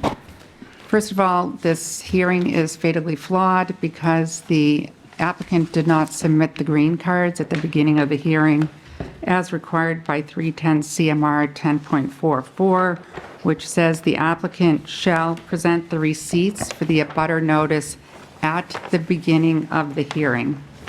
Those are not posted on the website, and they were not presented at the beginning of the hearing. So as there is no evidence prior to this moment, right now, they were not presented. They did email them to me. They were not presented at the beginning of the hearing. Second, we're requesting that you continue this public hearing and conduct a thorough investigation of the existing conditions at the site, which are not represented in the application. And finally, we're asking you to reject this application because it's incomplete and relies on material misrepresentations. Specifically, the activity here is not the construction of cranberry bogs. It is not agriculture. It is sand and gravel mining. The notice of intent states that the project is the removal of 1,533,706 cubic yards of sand and gravel on about 20 acres. The project will level hills from about 128 feet to 82 feet so that's about by 40 feet. This will take a period of years and involve truck traffic of at least 40,000 truckloads of sand and gravel to be removed off the site. As we've presented to the Conservation Commission previously in various public hearings, written documentation, etc., the changes in topography of this magnitude change the groundwater flow direction and the stormwater runoff. That is not disclosed in this application. We presented you the expert testimony of Scott Horsley, a world-renowned hydrologist, and various other hearings and notice of intent applications, etc. So you really can't ignore the fact that these types of land alterations and changes to the topography have impacts on resource areas. Secondly, the application states that it is exempt from the state stormwater regulations and the NPDES Clean Water Act because it is a single-family home. That is clearly inaccurate and erroneous, so you really cannot approve this application. There's no detail about the truck emissions and the dust from a sand and gravel operation of this magnitude that you have witnessed at other sites throughout this town, including at the SLT sand and gravel mining operation, where sand has been emitted off the site onto a nearby wetland for the last 4 years, and there's documentation of that. So the primary use of this land and the activity here that you're being asked to issue a permit for is not agriculture according to the law of the state. It's a commercial mining operation. The courts of the state define agriculture of this type of activity in relation to the scope, scale, and duration of the project. They look at the profits to be made off the activity. They compare cranberry profits to sand and gravel profits. At today's prices, the 1.5 million cubic yards is worth about $20 million. Prices for sand, a globally rare commodity, have quintupled over the last 4 years. So comparing about 17 acres of bogs and the revenue to be generated off of that compared to these $20 million in sand and gravel revenues, over a few years, it's clear to see that the revenue to be derived from this activity of sand and gravel mining is far in excess of the cranberry agriculture revenue, which is a factor that you must look at to determine whether this is agriculture. As they admitted, this is forested uplands, so this is not normal improvement of land and agricultural use. According to the UMass Cranberry Station in Wareham, the cranberry industry has been in an economic downturn for decades with no hope of a turnaround at any time soon. The director of the cranberry station calls cranberry farming these days break even at best. Jim Kane, president and CEO of AD Makepeace, says that his cranberry farming operation, the largest in the world, cannot survive without sand and gravel sales. Yet E.J. Pontiff Cranberry needs 17 more acres of bogs, even though the total number of bogs in southeastern Mass has not changed in the last 20 years. Pontiff Cranberries is no different from AD Makepeace, which it admits under oath in an affidavit derives most of its revenue from sand and gravel mining operations. So let's look at Pontiff Cranberry's actual business model. In Plymouth, from 2018 to the present, they've been mining about 1 million cubic yards to create a so-called tailwater recovery pond in the sole source aquifer off of Firehouse Road. This was under the claim of needing a tailwater recovery pond to improve the water quality of White Island Pond. According to the Cranberry Station and the U.S. Department of Agriculture, there is no evidence that the tailwater recovery pond is actually improving or will improve the water quality of White Island Pond. So I would urge you to look very carefully at the claims that this mining operation is going to be improving water quality by creating what was described, I believe, as a tailwater recovery pond.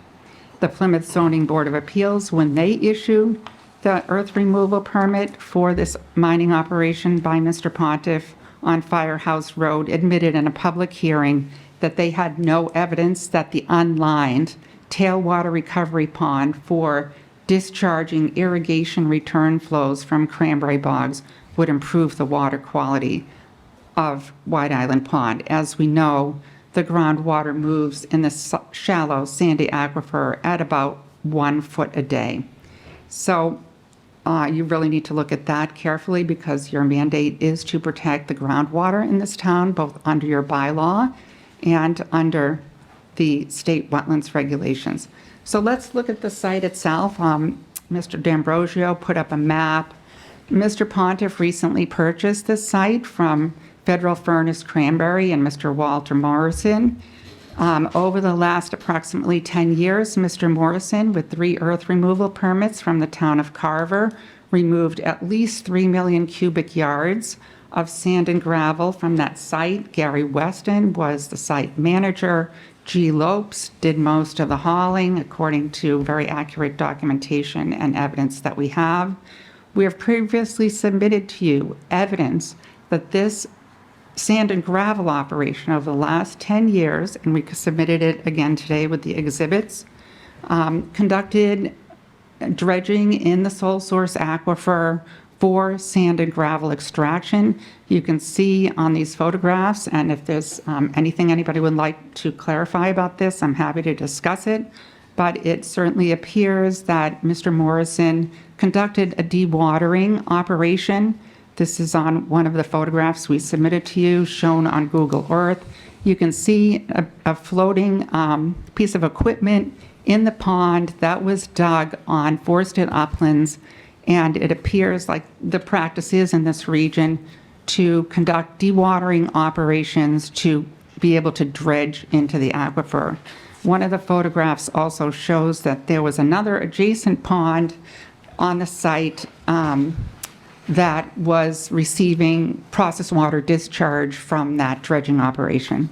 So that is now covered up with a cranberry bog, and just like that cranberry bog is window dressing for Mr. Morrison's prior sand and gravel operations, this is a similar situation. We presented to you an RDA, a request for determination of applicability on this site, in March 2022.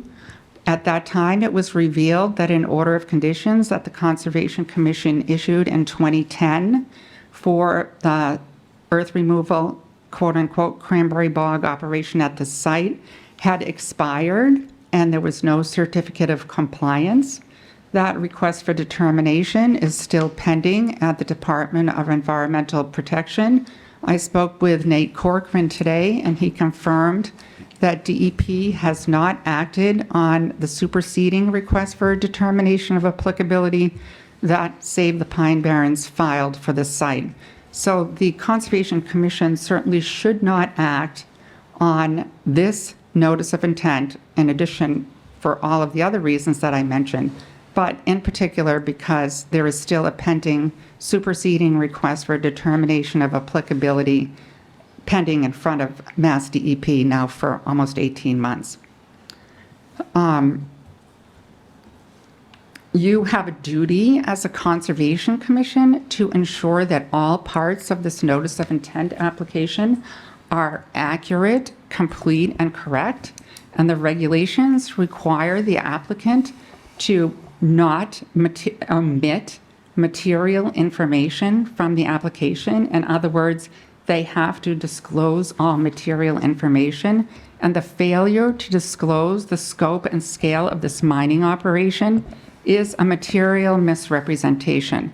And you had the same experience a couple of weeks ago with AD Makepeace when that 1 million cubic yard mining operation on top of the site that had been mined for the last 10 years was obviously incomplete, and you approved it anyway. So the project right now, I don't know, maybe Mr. D'Ambrosio can put up the map, but this is a 536 acre approximately site. and most of it has been strip mined for purposes of supposedly creating bogs and other canals, etc. The stream that is there was completely diverted. I am not sure whether that was ever properly permitted. Part of the site was strip mined for the solar project. That was forested uplands. That was leveled, not for any cranberry agriculture purpose, but for the Sincartha solar project that is now being constructed there. And there's evidence that that solar project itself has been excavating in the groundwater, and we submitted a photograph of that. So the project now is to completely obliterate, as they mentioned, the last remaining 20 or so acres of forested upland under the claim that this is cranberry agriculture. It certainly is not. The Conservation Commission, this commission cannot continue to turn a blind eye to sand and gravel mining in this town disguised as cranberry agriculture.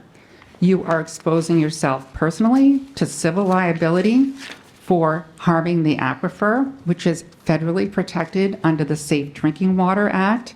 You are knowingly allowing these operations to conduct dredging for sand and gravel in the aquifer.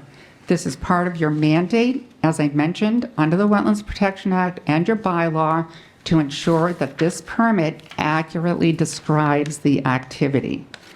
This project application is incomplete, it's inaccurate, and if you were to approve this, you would be knowingly refusing to do your job, knowingly refusing to protect wetlands, the aquifer, and the interests of the bylaw.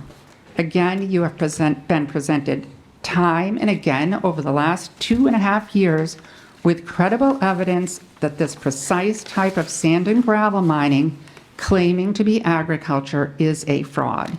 Your continuing complicity in this is not acceptable, and the game is over, gentlemen. The public has pulled back the curtain of the actions of this commission and the Earth Removal Committee.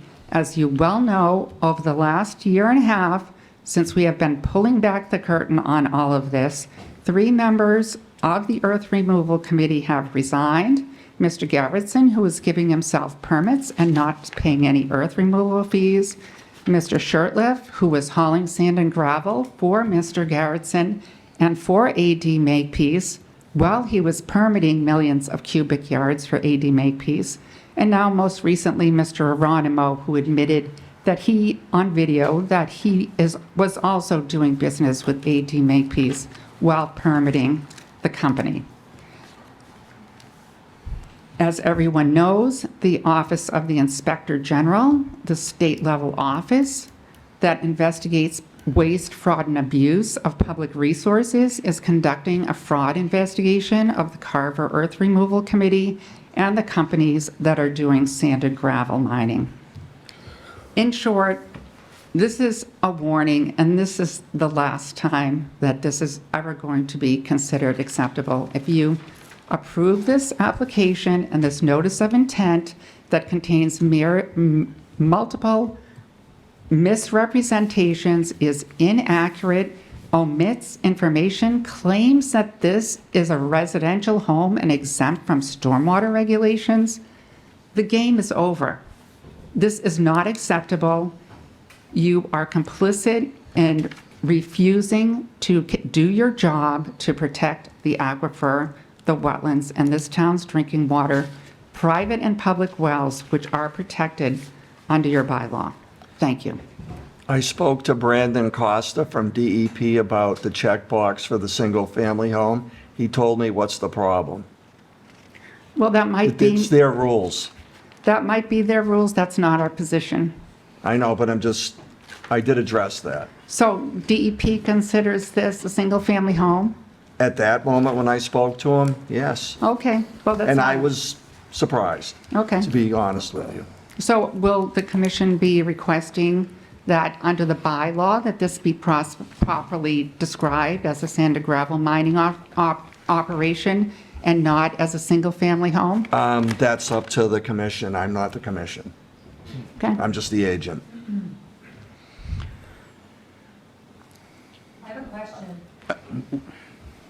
Not yet? Not yet. Let me just digest a couple of things that Ms. Sheehan said. I don't know if you've looked at the full plan, the overall. I didn't have the full-size plan like that. I'd like to request copies of that, but I All have right. looked at what was available on the website. Okay. In the I assume short it's the time same. that I had available. What they gave me for PDF copies, that's what I supplied. Yeah, well, them, it's so. a little hard to look at an 8.5 by 11, so I would like to request full-size copies of the plans. But that map isn't accurate. You want to recognize people if you want to speak? Yeah, just wait a second. Yeah, I just want to know where all the solar fields are on that map. They're not there. It's the satellite photo. What I was going to bring up to Ms. Sheehan is that in front of us here are bogs 1, 2, and 3 of 5 proposed bogs. The other 2 do not involve any wetlands. They're almost as large as the 3 that are in front of us. And we have no jurisdiction. There's nothing we can do about it. Is it sand and gravel?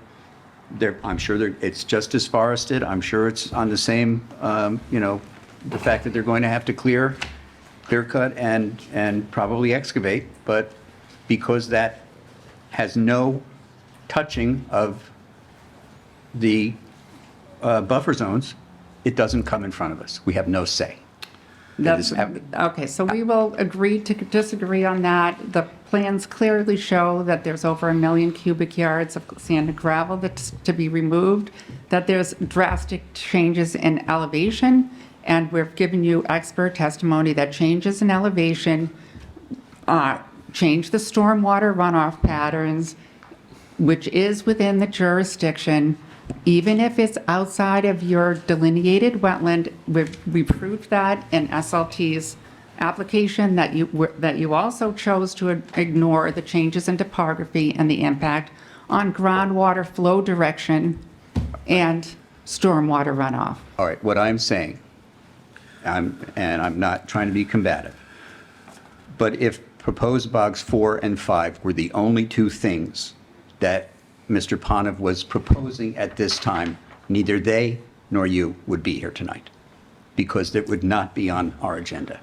And it never would be, because there would be no reason for them to notify the conservation agent that they're building cranberry bogs where wetlands are not a factor.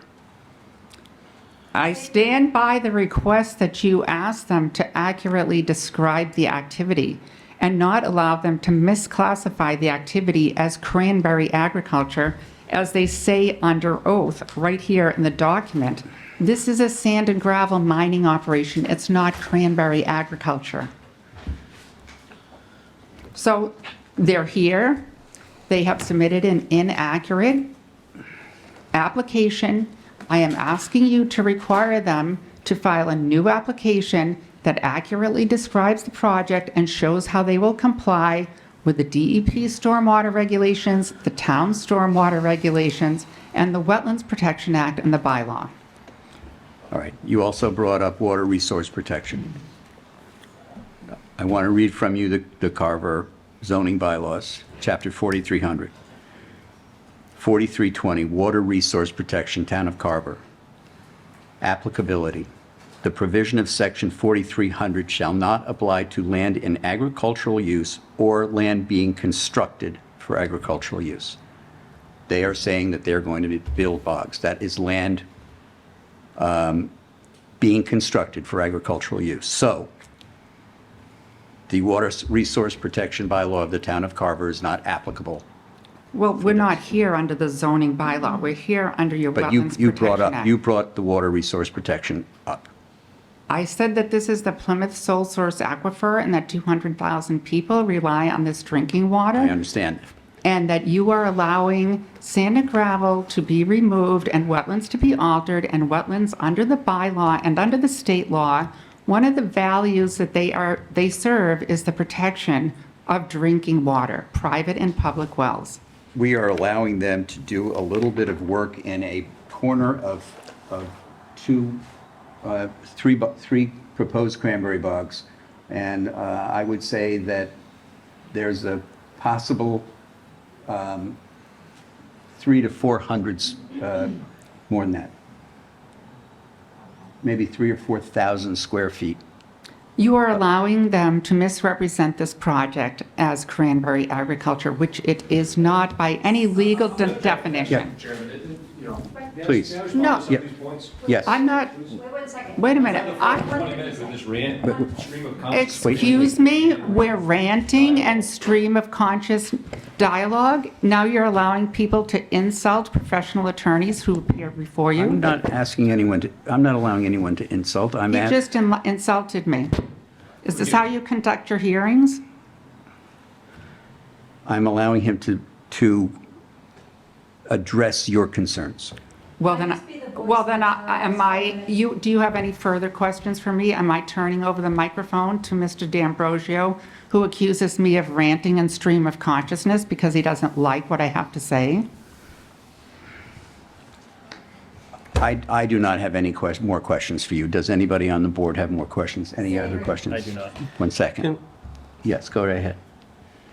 Sorry. All due respect, I would love to hear what you have to say, just so that it doesn't become a free-for-all. I just, so everyone is heard and not speaking over one another, I would just ask that anybody who is speaking, just take their turn and come up to the table. That's all. That's all. It's up to the chair. It's From Natural Heritage about. Please come up and sign in and speak. That's all I'm asking. Tell us who you Got a are. letter from Natural Heritage, right? About the turtle. Tell us who you are, please. I'm Rebecca Lipton. Hello, everybody. Thank you. You've got a letter from Natural Heritage about these Plymouth red belly endangered turtles that are only here in Plymouth. And they need upland habitat, sand, to lay eggs. So that, According to what Mr. Flaherty said, that has been addressed and it's not They considered. did write a letter saying it I wasn't a see that, take. but you're gonna take out their whole habitat here. That's what you're doing. Again, we will be bringing this up with Natural Heritage. In addition to misrepresenting the project here, they have also misrepresented the project to Natural Heritage as cranberry agriculture, which allows them to take advantage of an agricultural exemption under the Massachusetts Endangered Species Act. And we have been dealing with Natural Heritage on the project in Plymouth because Mr. Pontiff never did the remediation for the numerous species of pine barrens. Right. We're just looking at the facts at hand, Yeah, not what you're going to do down the road. This is what we have for information that was submitted. That's all we can deal with today. Right. Well, I'm just providing public comments on that I information. realize Thank it, you. and that's all we can do to answer it Thank is you. what's there is there. Thank you. Anyone else? Go ahead. I just have a question, just in response to a couple things that Ms. Sheehan had said. Pending determination, is that something that has been resolved? Ms. Sheehan says it has not, and if that is the case, then this NOI seems premature. All right, from what I've seen, what I have in our files now, I haven't seen any response back from the state. That doesn't mean there isn't one. So, right now, I can't answer that. I just, If I may, Mr. Chair? Yes. Again, I will reiterate that I specifically called Mr. Nate Corcoran at DEP Southeast Regional Office, who has been handling this superseding order request for determination on this project, and he specifically told me today that no, he hadn't taken any action on it. He knew that the property had been sold to Mr. Pontiff, and he was still looking into it. So I'm testifying to that All here right. tonight. That's why I have no information. Thank you. I've got some information. if you'd All like right. to hear. Thank you. Any further questions? I think, I asked, I don't think anyone else has any. Thank you, Mr. Chair. Yes, please, Mr. Ambrosio. Yep, I'll try to be brief. Thank you. It's getting late. Thank you, Mr. Chairman.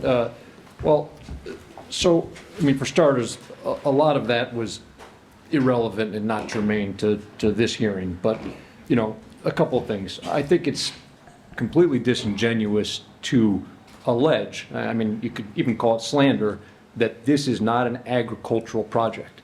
This is one of the largest cranberry growers in the town of Carver. To say that bog development is not agricultural in nature is, I mean, it's illogical, it's irresponsible, it's disingenuous, pick your adjective. I mean, you take a look at that flag there. Federal Furnace happens to be on that flag, and cranberries. I mean, I think town meeting was a referendum on how this town feels about agriculture in Carver.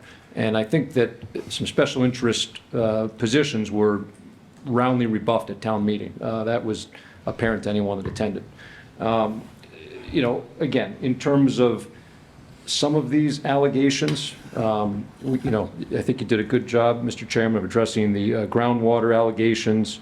You know, some of this stuff, discussion of a project in Plymouth, Firehouse Road. I mean, not only is it not our site, not the project at hand, it's not even the town of Carver. Incidentally, Ms. Sheen's position was rebuffed by the Plymouth ZBA relative to that project, which bears mentioning. You know, speculation about the price of gravel. I'd like to see where she gets $13 a yard for gravel, but again, it's neither here nor there. Truck emissions. As you all know, this town has an earth removal committee that addresses any earth removal. Yep. And we're going to have to go through that committee. And I'm sure Ms. Sheen and her colleagues will be there to greet us. When we attend, they'll have their bite at the apple then. But again, it's not germane to this project. We've got a limited project as far as this goes. You know, talking about other portions of the site, other projects, again, it's not relevant, but I will say this commission issued a certificate of compliance for that other project in question earlier in July. I was involved with the acquisition of this property, and we insisted that it be closed out. So again, that allegation that the 2010 order of conditions for a bog wasn't addressed, it has been. We've recorded, it's been recorded. The certificate of compliance was issued and recorded. Again, irrelevant though. We've got a large 900+ acre site. You know, we don't care about what happened in Plymouth. We don't care about this other site, the solar project. It's irrelevant. We've got a project that's before you tonight that bears no relationship to the rest of that.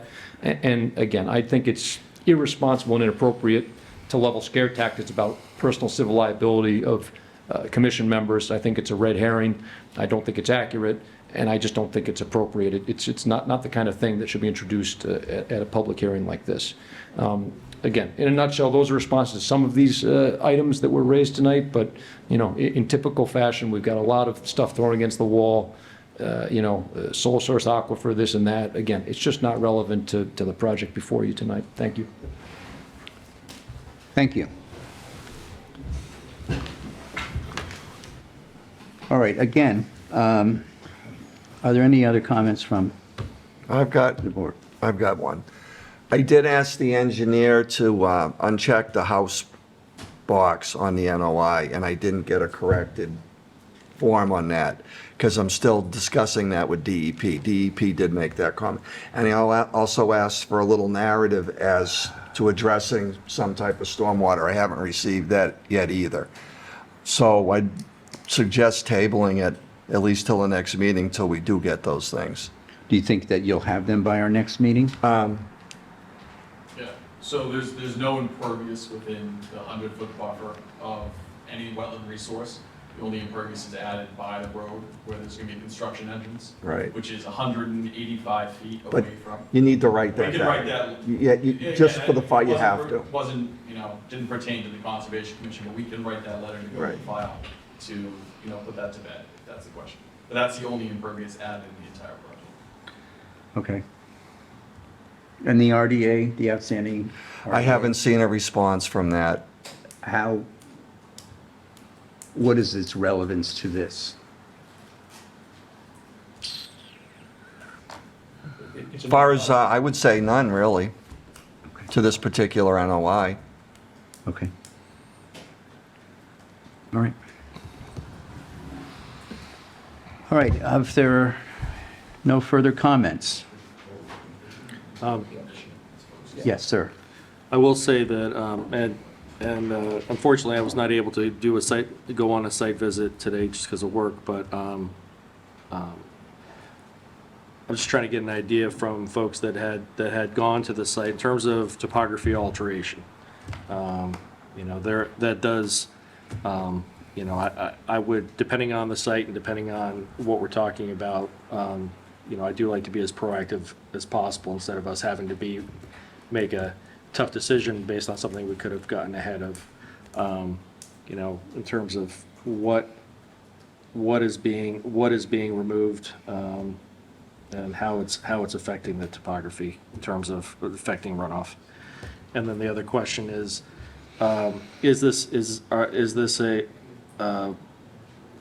this property producing, is it a currently working cranberry farm? They were or is it- harvesting today.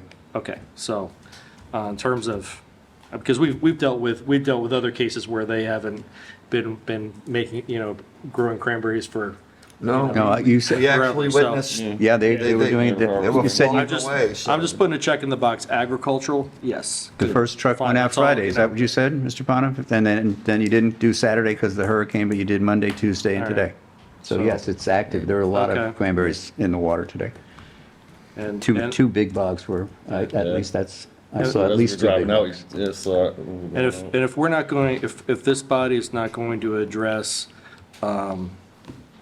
changing and with activities that might change the water table, change runoff and things like that, that have to do with earth removal,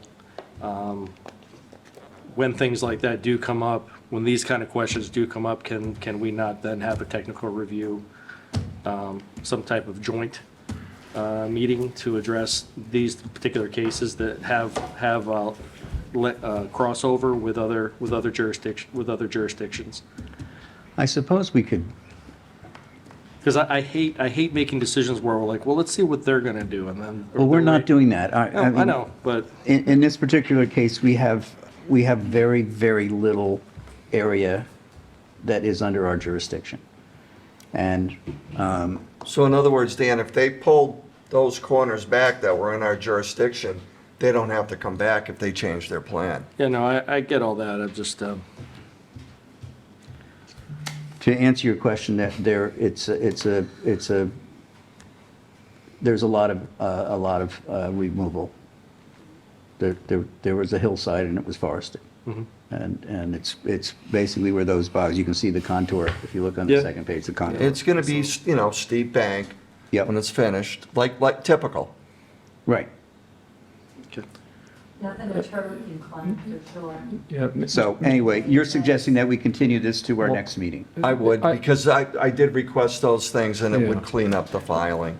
May I make a suggestion, please, Mr. Chairman, relative to kind of procedurally how we, if the only two items that are kind of open here are a letter regarding, you know, lack of pervious surface, which, again, we've given testimony toward, it's just a letter for the file, and then a clerical item, whether or not a box gets checked, and DEP told us, yes, check the box, I'd suggest that we're happy to bring it to a vote conditional upon those two items being addressed. I asked for that 2 weeks ago and I haven't received it, so, The narrative, you mean? yeah, both. Okay. So I think that's kind of disrespectful, so, Apologies, I thought they came up, you know, so recently. I'd rather table it and not condition. Okay, Just so till I get them.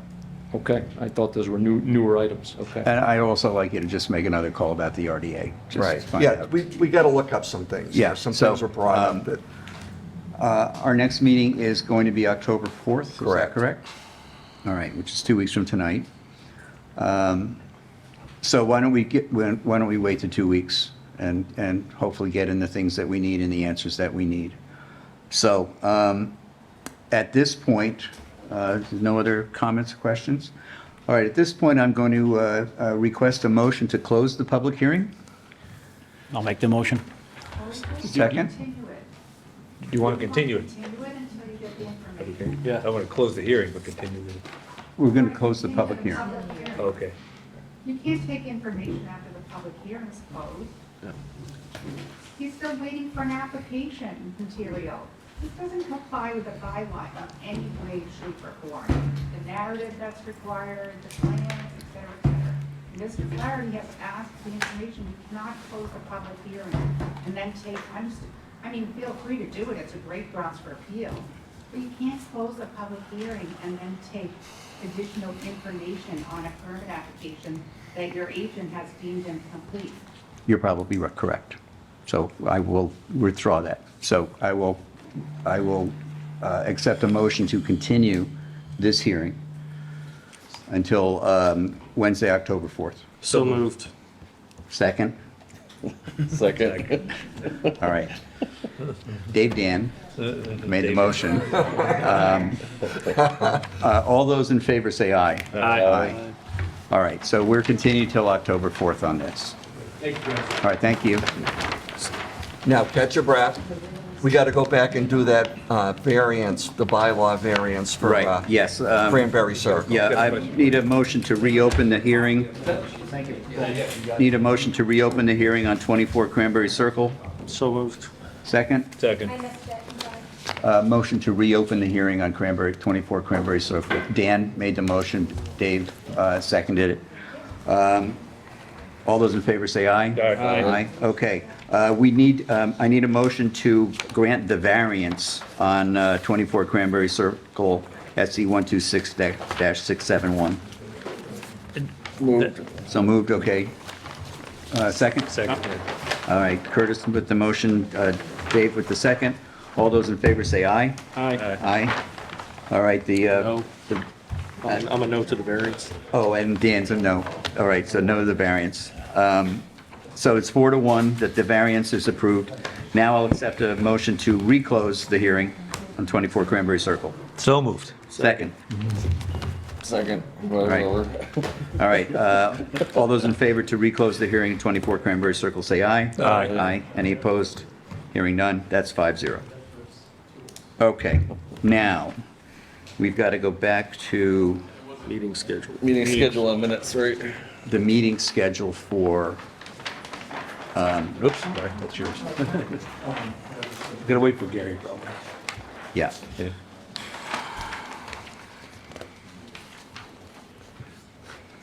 So we're talking about the meeting schedule. Okay, good. I got my calendar. All right. So what are we doing? So we know our next meeting is October 4th. The meeting after that, under normal circumstances, would be October 18th. Neither Dave nor I are available that day. Dave is going to be away for 5 weeks, approximately.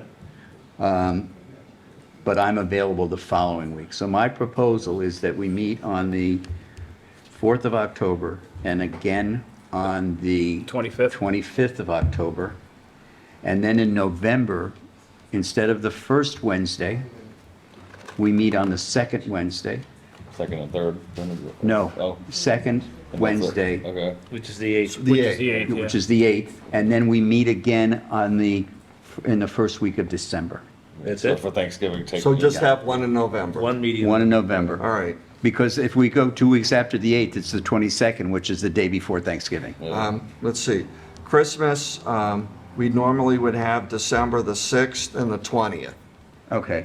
I don't know if you want to do the 20, wait and see what we get for an agenda, because that's kind of far from Christmas, but it's up to you folks. Yeah, so I think we deal with the Christmas week based on what's coming in. Okay. But I think that for our right. next 3 meetings, we should be, or 4 meetings, October 4th, October 25th, November 8th, and then- December 6th. December 6th. All right, is everyone good with that? Yep, great. October 4th, 25th. Okay, and that, I think you'll miss 2. 12, 6. Just- Okay, I could possibly call in. call in on one of them. Okay. The November 8th one I couldn't, but the other one I could. Okay. And that has our meetings close enough together so that no one will have to wait an extraordinary. Hey, it works for me. Okay, I'm fine. yeah, holiday time. Okay, so that's done. So that's that. Did you want to say anything about the reclamation on Ward Street that we saw yesterday? The bog going back to the stream. Do you want me to say a few words about No, it? I mean, you sent the email out to people, you know, This if is they the wanted to join bog us. reclamation project. Right. Yeah, we went For out people to yesterday. show up, yeah. Oh, you were there? Yeah, Savory's the only one that came.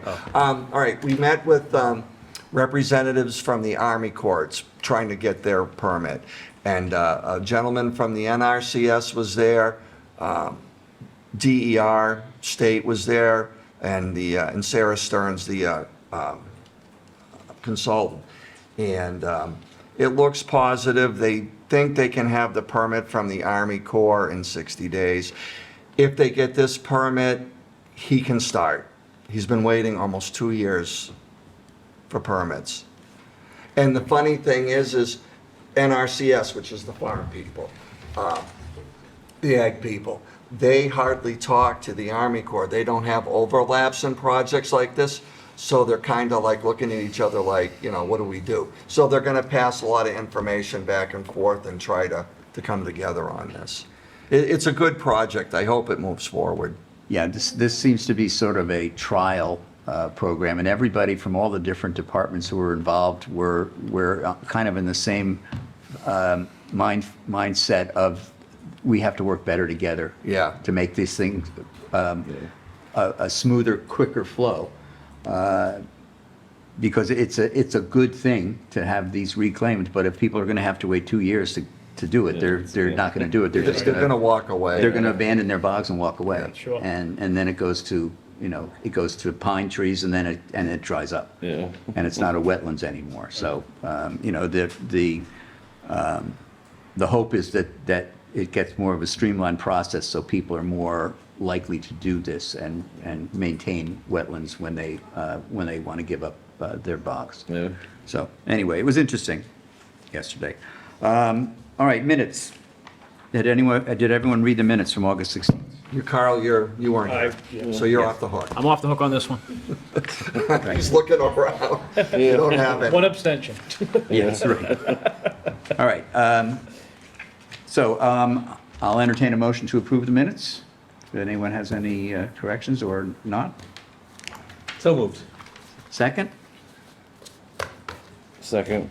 All right, it's been moved and seconded to approve the minutes of August 16th as written. All those in favor say aye. Aye. Any, two abstentions? So it's 302 on that. Is there anything else? The pickleball court, is that? We had Fuss and O'Neill because we wanted to put the onus on them. They filed a permit with the Heritage People, an endangered species program through Fish and Game, to review the project. And we did that 2 weeks ago. We should hear something hopefully in 2 weeks. I was told that we're possibly just going to get conditions on the project. They won't make us alter the project, like make us change locations or anything like that. Did they give any indication what the conditions would be? No. They're They're very good not gonna show their politicians. No, they just said conditions. Yeah. God knows what they could be. Good question, but I'm not even going to try and speculate. Yeah. So, but I mean, Alan Germain did do a nice job working with, the folks in town, breaking everything up and hauling it out. It looks really nice It down does. there right now. Yep. Best it's looked in years. Yeah. Yeah, for sure. Yeah. All right, unless there's anything else, I'll entertain a motion to adjourn. So. Second. All right. Curtis motion. Dave second. All those in favor say aye. Aye. All right, we're done. We're out. Thank you, Area 58.